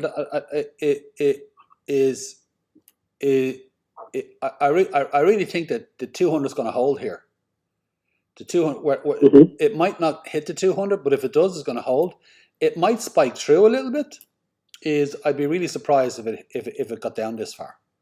But you see, if it got this far and I was already in a short, personally, I'd be staying in the short because I know it's going to bottom out. You just have to have a strong nerve, and also dollar costing in, so that you're like I'll give you an example. If I was planning to stay in all the way down to here, I'd be having my stop loss down here, or my liquidation down here. I wouldn't be planning to stay into here and then just have my liquidation slightly below it. No way. No, because if I think that the possibility of it going to here and I'm willing to stay into here, I'd want to have my liquidation much lower, so that I can play this space over here, and that I'm not playing it close to my liquidation, because that's where the risk comes in, is that you play this, your TA is spot on, your liquidation is here, and your TA is spot on, but it just comes down and just by $10, it touches off your liquidation and knocks you out. And for all your TA and your trading, is you got knocked out by $10. It'd break your heart. So does that make sense? So I would be, if I was going in on if I was going to try and catch a long up, and yeah, you're talking about catching the long up as opposed to catching the short down. Is that right? Both of them, like switching from short to long. So if I were to switch like the short at the 200-day, yeah, then my stop loss will be the previous low that's back in July or June, like at the W. I'm not going to do it now because I'm not talking about it, but I'd be looking at the impulse waves, and I'd be looking at the fibs, and I'd be measuring the ABC correction that's here is, and my ABC correction here is 3.4, and it's already come down and hit 3.356, and my target was 3.4, so I was spot on. Yeah, so if it's going to come down for a double tap, I have it. I think I have it. I have the next one at about 3.5, about 3.5. So, and that would be it coming down for the double bottom. There's absolutely no doubt it could hit the 200 and go more, but I don't think it's going to go much more than that. So but now if I was doing that, I would be having my liquidation price or stop loss down here, so that I have more than enough space to allow that trade to play out and not knock me out by $10. That's the way. But now again, that's because I've more experience, and I would be dollar costing. So I dollar cost on the way down. When I look to get my long in, if I think it's going to hit 3.4 as the bottom, is I'd be looking to enter at 3.4 with a small amount, and then as I went back up, I would load more in as it goes along, so that I don't put all my money in at the start. I gradually layer it in, so I can make my profit as it goes up. Now, how does that protect me? Is that if let's say I call the bottom, I put my long in not at 3.4. I'll close this now. Rather than put my long in at 3.4, is let's say I put my long in at 3.6, and it went to 3.4. So if I put $100 in at 3.6 and it keeps going down, at 3.5 I put another $100 in, and it pulls my liquidation price down and my entry point. Okay, it goes past 3.5 and it keeps going. Okay, so now I'll put another $100 in at 3.4. Okay, and that'll pull my entry price down, and it'll pull my liquidation price down. So rather than putting all my money in at the start and then having a stop loss that is very hard to move without loading more money in, is I put a small amount in, and if it goes beyond my target, I can dollar cost in, which pulls my entry point and my liquidation price down. So I can move with price action as it moves. And it gives me the adaptability to move it down as price action goes. So that when price action turns back up, my entry point at 3.6 could end up being an entry point at 3.5. It bottoms out at 3.4. By the time it gets up to 3.5 again, I'm in profit again. So, and then when it starts going up to 3.6, 3.7, well, I'll put $100 in, I'll dollar cost as it goes up. I'll put another $100 in here, and it goes up. So I'll dollar cost in to maximize my profit on the way up, and I'll dollar cost down to manage my risk management as it goes down. So it gives me a lot of adaptability to move at price action and to move in whatever direction it goes in. It's an excellent way. It's an excellent strategy. It really is brilliant. Because it stops if I and let's say a thousand is a lot. If I put 1,000 in here at 3.4, and then it starts moving down, I'm like, oh, that's getting close to my liquidation. I'm going to get knocked out, or I've got to do something. Well, I'd have to put another 1,000 in to pull my liquidation price down at my entry point. But God, now I'm 2,000 in the hole, and I've got to be 3,000 in the hole. Rather than is dollar costing a smaller amount, giving myself that ability to move and not be under pressure. See, when it hits 3.4, bottoms out and starts to move up, now I've found the bottom. Now I can be confident to dollar cost in more as it goes up. So that's where I can start to load in more, because now it's changed. I've got my position and price action is firmly moving away. I can be confident to load in here. Do you understand what I was saying there? Yep. Okay. Very explainable. Yeah. And again, I'll be talking about that in another conversation this week. It's one of the ones we keep rotating around. Yeah. So now I'm gonna talk 2 more minutes about the RSI, and then we'll finish this one up. Yeah. This is on the daily. Remember I said to you about the 12-hour. Okay. So now the 12-hour and the daily can be, you can have, let's go back to the daily now just for a sec. And I'll do this actually. There you go. So look, the daily is down, a long down, up and then down. So that's 3 days. Let's have a look at the 12-hour and see what the 12-hour has done over the last 3 days. So remember, this is the 12-hour. So 1, 2, 3, 4, 5, 6. So 1, 2, 3, 4, no, hang on. 1, a down, up, down, up, down, up. Okay, so this is the last 3 days. This is the last 3 days. 1, 2, 3, 4, 5, 6. Because they're 12 hours. So look at this. So there, on the turn of the day, the 12-hour was up 3 days ago. And 3 days ago, look, 1, 2, 3. This is actually a day.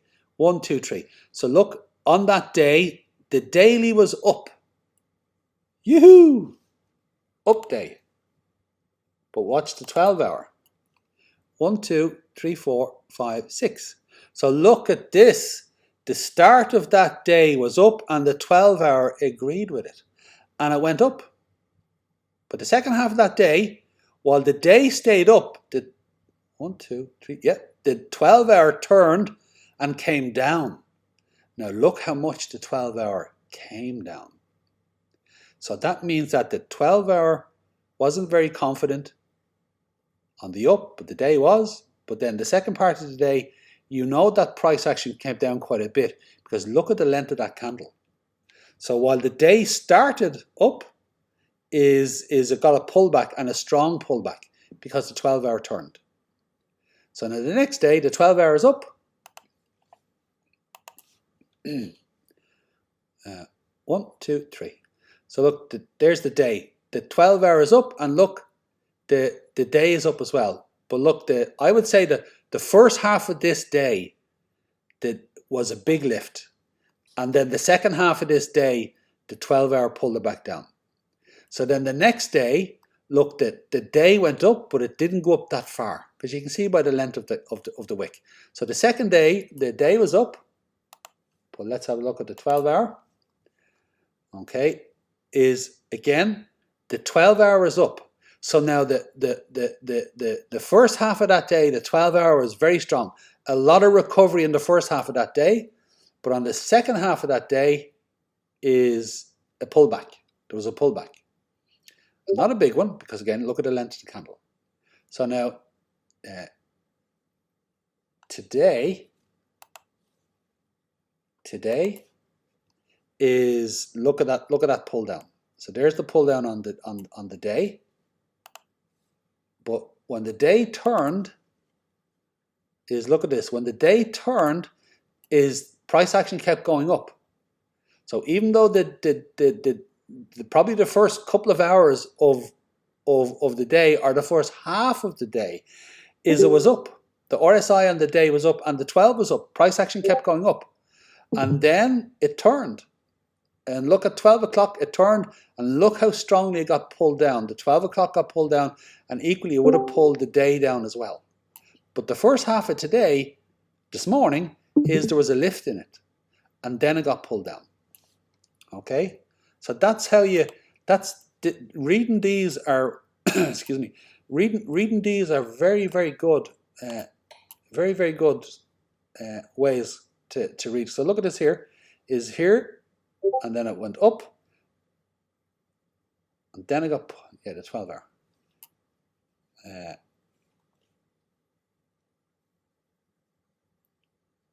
Down, okay. No, I'm not. I was going to try and read it with the candles. Too much. So you get the idea with the RSIs between the day and the 12 hour. Equally, is if you go to the 4 hour, you can have the daily is down. Okay, there's the day. Okay, so now it is 10:55 over here. So we've had 4 4-hour wicks. So even though the day is down, the last 4 hours is up. And even on my trail, I checked it earlier on. I said, oh, there's a pullback, there's a retrace. So even though the day is solidly down, the last 4 hours were up. The 4 hours before that were down. But look how strong the second 4 hours of the day were. But you remember I told you at the start of the day there was a lift? Look, there's the 4 hour. The start of the day, the 4 hour was up. The second 4 hours between 4 a.m. and 8 a.m. GMT time was a real pull down. Then it got pulled down some more, and then there was a turn. Okay, so there's the retrace. Okay, and again is if you look at the Elliott wave and the 3 steps down, is 1, 2, pow pow pow, 3 tomorrow. Woo! I think there's going to be another drop. Now this will go into the oversold. I always get these mixed up. It went to the oversold on the 4 hour, but on the 12 hour, I don't think it will. Well, it might touch it. It might depend on how nasty it is. It might touch it. It'll get down, but it won't get down there on the. It won't get down there on the day. The day won't get it. I'd be really surprised if it did. And then if we went to the daily, is here we are over the last 24 hours. Look, it's already, look how much it got pulled down. And that's why we're getting the retrace back up, because again, this is going into the overbought, it overheats, it has to cool down. So the daily can only pull it down so far before the RSIs on the earlier time frames need to cool down. Okay. Now the only time you'll see the hour go into this and up here and stay in here for a long time is when you get real parabolic movements, and it just stays up there because the day is just tearing up or tearing down, you know. But you can see how 6 o'clock, 12, there we go, 12, there's 12 o'clock. Again, that first hour of the day, it got a pull down. And then look, 1, 2, 3, 4 is it got a lift. Remember the first 4 hours of the day, it was a lift. The 12 said it was a lift. Then a bit of sideways, down, sideways, up, down, sideways, up. Okay, and by 11 o'clock this morning, down we go. Down we go. Nice long pull down here, all the way to 3 p.m. there was a solid pull down. So from remember the 12 o'clock, the turn at 12, there's 11, 12. So the hour before 12, remember I was telling you, it gives you a good indication. The hour before 12 was pulled down was a pull down, which pulled the 4 down, which pulled the 12 down. So here you get this strong pull down. They all aligned with each other. So the hour, the 4 hour, and the 12 all pulled it down together. But Hey, then, Roy, go on ahead. your 12 o'clock is different than, say, our 12 o'clock. So are you meaning 12 o'clock your time? Yeah, 12. Well, let's see. It'd be 12 o'clock. Yeah. So watch this. Is if it's 12 o'clock. Like I'll give you an example. It is 10. It's a minute to 11 p.m. Okay. So what time is it where you are? We're in Central, so it's 5 o'clock, but Eastern would be 6 o'clock. Yeah. Okay. So yes, when I say 12, it's 12 GMT, Greenwich Mean Time. Where wherever time that would be for you. So I'm saying 11 now, but for you it would be 5. So we look for the 5 o'clock Central and then 6 o'clock Eastern. Yes. So now in an hour's time at 12 o'clock, it'll be 6 for you, and is it 7? 7 for Eastern. Isn't that right? Yes. Yes. Yeah. So the turn of the day for you with regards to the GMT is 6 o'clock. Does that make sense? Yes. Okay. Now this is where I could be getting this wrong. I always see there's different times in my timeline where bigger things happen. So one of the times in my timeline where a lot of things happen are 6:30 in the morning. Believe it or not, is a lot of things. So that would be 5:30, and I've noticed that. I've noticed that I could wake up at 5:30, and all of a sudden things are happening. I'm like, wow. Yeah, well, so that's interesting. That's very interesting. And I think the reason why it is because there are certain times when the States and China and Europe there's certain times of the 24-hour cycle where there's more people awake than there are asleep. So there's more people trading. So I need to figure that out. yeah, exactly. Yeah. So if America's asleep and China's awake, you'll have one level of activity. But when you have, let's say, I think America, when America is late, I know when I'm 12 o'clock, America is early in the evening. And then I know that China's waking up about 1:30 in the morning. So when America is coming into its late evening, China's waking up. So there's a phase in the morning when Americans are going to bed and are doing their stuff, and the Chinese are getting going. So about 6:30 my time seems to be a peak between the population of the world awake and trading, because crypto is 24 hours. So it works on that time frame. Right. And you've got Malaysia, you've got Indonesia, you got all the India, you got all these other countries that are probably trading too at the same time. So absolutely, and Europe. That's right. But the big guys are America and China. America and China. That's where again a lot of the crypto trading goes on there. It goes across the world, but America and China are the big guys. So in there, well, I know in Hong Kong, but I thought indoor China they kind of clamped down on crypto. I thought, but I could be wrong. Yeah. And I know in Hong Kong it's huge, because I'm talking to people, and in Hong Kong it's like everybody is crypto trading. They're pretty advanced. Yeah, I'd say the Chinese are at it just as much, to be honest. I know a lot of governments I know India's trying to do a lot of stuff at the moment as well, and is very hard. This is such a mass movement. It's very hard to clamp down on it because it is the future, and people who are involved in it know it's the future, um, and you're not going to get them to stop. So anyway, but yeah, but the timeline is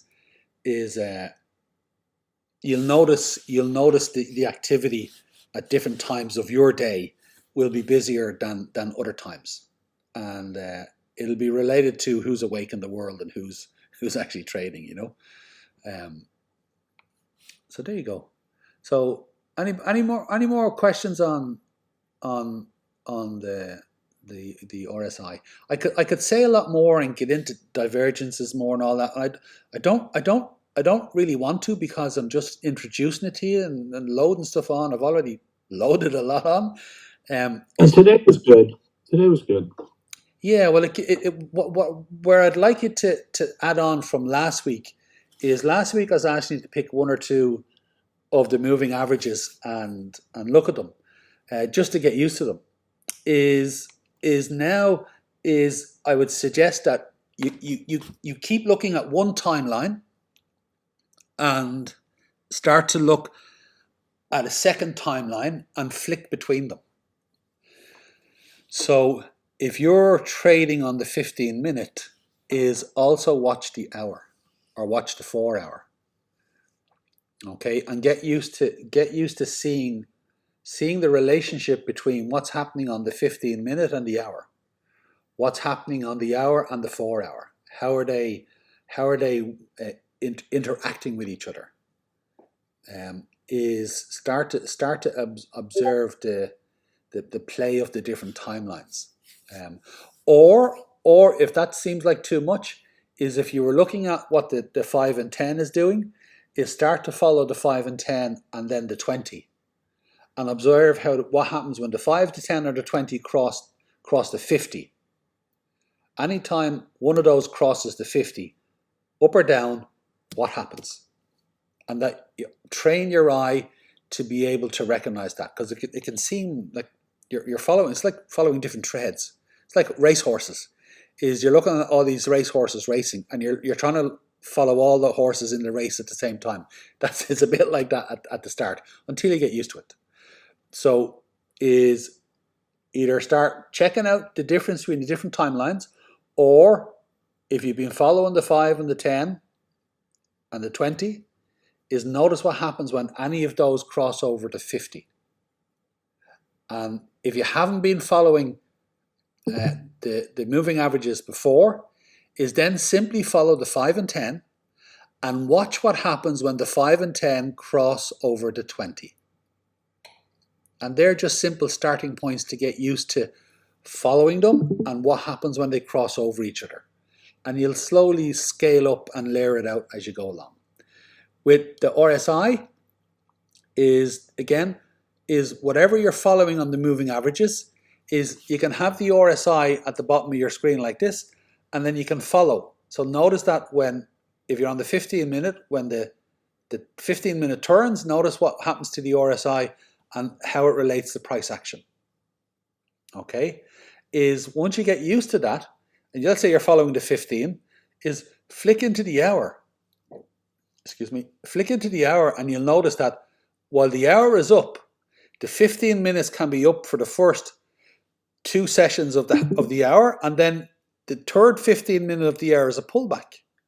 So start to notice how the RSI on one timeline, a later one, can be broken down into different movements on a lower one. So now, why is that relevant to you? Is the hour says it's up. The 4-hour RSI says it's up, but your 15 minutes says it's down. And you're like, oh my God, that's going down. And you can freak out and go, oh, it's turning now. Oh my God. No, hang on. Check. Is the hour down? No, the hour's up. Okay, well then it's a retrace within an uptrend. Okay, but how secure can I be? Well, check the 4-hour. Well, the 4-hour is still up. Okay, well, if the RSI on the hour and the 4-hour is up, that gives you an indication that of the next few hours, it's going to go up. So when you see your 15-minute turn down for 1 or 2 sessions, it's still, the trend is still up. So it most likely is going to turn. So it gives you a confidence to be able to observe the ebb and flow of your price action. As you're going towards your target, price action is going up and down as it's going towards it. Whether you're in a long or a short, it moves up and down. And some of those moves can be quite big, but you just need to know that it's still heading towards your target, even though it might move up and down as it goes along. So your moving averages, your RSI, your relative strength index, and looking between the different timelines can give you a confidence so that when you see a turn, you don't freak out. You don't think, oh my God, I got to come out, this is turning. Does everybody understand what I'm saying? All right. Can I ask you a question? Yeah. Right? Yeah, go on ahead. Okay. BTC and ETH, have they bottomed out yet? No, well, that's what I'm saying to you. I think ETH has. I think ETH. ETH and BTC, have they reached the bottom? He was talking about that the whole class. I was talking about the whole session. This is ETH. I think it has more to go. I think ETH has a little bit more to go. Yeah, that's why I'm saying I want to talk. Actually, ETH still got a little bit more to go. But when I look at BTC, it's already went through 200 MA. Yeah. I was. Normally they go like side by side, right? But BTC is already broke through. They got more room to go. They do, but they don't mirror the way you're suggesting. So okay. When one breaks to 200, it doesn't mean the other is going to break to 200. It's not like that. You know, one can be supported by the 200 MA, where the other one can be supported by the 100 MA. You know, they're still following the same pattern, but the touch of the moving averages is different. I have my BTC target at 43.3, 43.4. It's still on its way to that, and it looks like it's still moving through the Elliott wave. It looks like it's gone to 4 and it's going to head to 5 or something like that. So it still has an impulse leg to come down. The same with Ethereum. Ethereum looks like it still has an impulse leg to come down. So it looks like they're. What do you say about this BTC hitting MA 200? Yeah, I'm not going to look at that now, because I'm opening up the conversation when the conversation is getting wound down, and we were talking about Ethereum tonight. Yeah. So I don't think I have. Thank you, Roy. Let me just have one quick look. I know what you're asking me about the BTC, so bear with me just 1 sec. You're talking about BTC, the 200 on the daily or the weekly? The weekly. It's the weekly one that's important. Isn't that right? Isn't that what you're asking me? Hello? Yeah, I was checking on the daily, I think. On the daily, okay.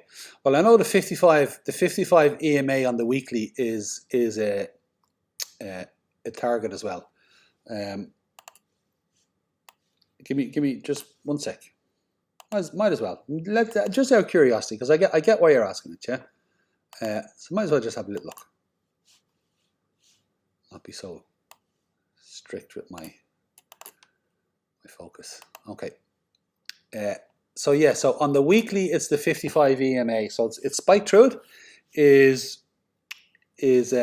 Again, it might spike through it again. If it gets below it, is people are going to start talking about being a bear market. Yeah. It's not a bear market. It's not at all a bear market. I think the markets are changing. So Benjamin Cohen today put out that he reckons that this bull run has at least another year, possibly 2 years in it, and I completely agree with him. My TA easily shows that this bull run could run to the 2023, and what's happening because of that is that the peaks are happening slower, and the dips are going deeper.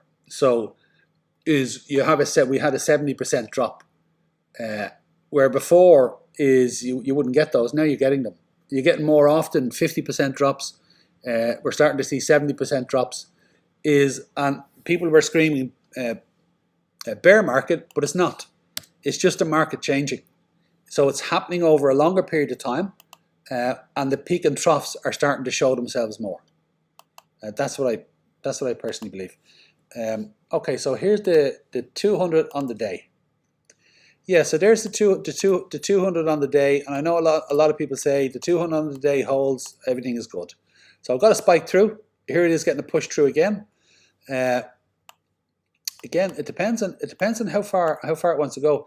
Technically, is unless BTC goes below 29.50, it's still a bull market. It's still a bull market. It has to break for it to be a bear market. You have to go below 29,500. Technically, is the 200 here is if it goes below this, is I think, and stays below it for a bit, I think the recovery time of BTC will be longer. It'll stay in the doldrums for longer, and I think that will signal the alt market, the alt season. Is if it pushes down and gets held down and goes sideways, is then it's alt season for the next couple of months. The alts will go absolutely crazy, and then I'd imagine BTC will come back sometime February, March. But that's if it gets held down. I'm not so sure. I think this is going to be a double bottom and then a recovery, and BTC will have its blow off top, and then the alts will kick in. I think that's going to happen. So, but it's all edge of receipts. It's all a knife edge. It could go this way, it could go that way, and that's how that with the Fibonacci the Fibonacci wave patterns is they have the potential to be explosive up and explosive down. It's just a natural growth pattern. It's actually very natural. Linearly it seems crazy. It seems like the people say the crypto market is very volatile, but that's because it's in an exponential growth. Is when the markets, the traditional markets, when that network was growing, they were very volatile as well. It's only when the network matures and levels out that the volatility gets lost on it. It evens out. So the crypto market is so young that the network is only establishing itself. So there's probably still a good 10 years of real volatility in it before it starts to level out. Is what are the coins that are going to level out first? The ones that got in earliest. So BTC will be the coin that will level out first. It'll hit a ceiling, and then it'll move in a nice waveform, and it won't have the same volatility.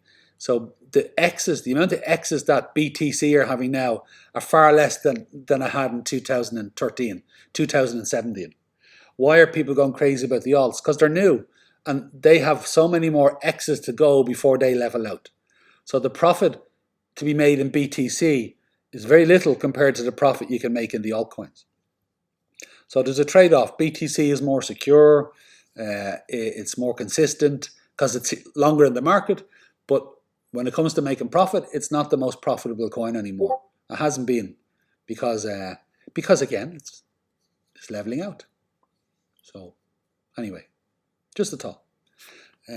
I'm not sure whether I answered your question, but I referenced the 200 anyway. Have you any more thoughts on it?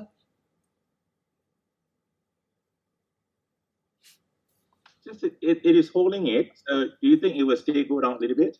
Might be. Yeah, I think it'll wick down. I think it'll wick. I think it'll wick down. This one got down to 441. It'll wick down. It might not wick. I have 43. I think a 43.4. So again, the double bottom is generally a double bottom. The second one doesn't come down as far as the first one. So yeah, I definitely think there's a push on it. Why do I think there's a push on it? I was showing you this one earlier. The 20. There you go. So now I'll get rid of this one for now. You see here on the daily when the 20 EMA crossed the 55 EMA. Is look at that trigger. That's what triggered the drop. Pow! That's what happened there. and that was on the daily, is excuse me, is on the 2-day. Now look at this. Here's the 20 barreling towards the 55. So if this 20 crosses over this 55 again, but on the 2-day, which looks like it could cross it tomorrow in less than an hour, but won't be happening immediately, is again, you could have another spike down. So yeah, for sure. Pow! And then a bounce. Does that answer your question? Yes, it does. Thank you. You're very welcome. And you're right. You know, I'm just entry at BDC and SOL. And SOL, I get better return than BDC. Absolutely. Oh, by a mile. Yeah, by a mile. Yeah. Yeah, for sure. Yeah. Now you see, if you wanted to secure your profits later on, when everything is popped, is a lot of people put their money back into BTC as a form of security, because it won't drop as far. It won't drop as far. So there's BTC won't go 90%, lose 95% of its value. So people put some money back in BTC as a form of securing their profits, you know.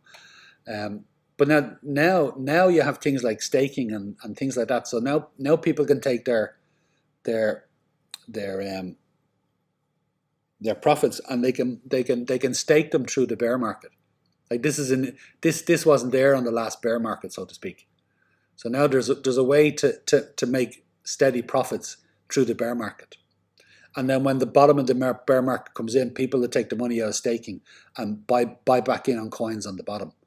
So like that's a maturing of the market. That wasn't there on the start of the last bear market, I believe. So you can see now how the market is finding other ways to keep making profit, whether they're in the bull or the bear market. There's always a way for the money to keep growing, you know, for the profit to keep growing. So anyway, I'm waffling now. Thanks very much for your questions at the end there, and thanks for engaging. You know what you need to do. I'm going to post the Ethereum chart here, and you'll have all the bits in here already set up, and you can copy it, download it yourself, and then just start exploring it. And think about it as this is one of the longer term projects with regards your indicators. So keep doing it every day, keep chipping away at it, because it will become the finger on the pulse of your trade once you're in it, and it will give you stuff that a lot of other indicators won't, and it's invaluable. So well worth putting the time and energy into. Okay, guys, thanks very much. Enjoy the rest of your day or your evening, and I will see you tomorrow, and we'll have another session. All right, bye-bye.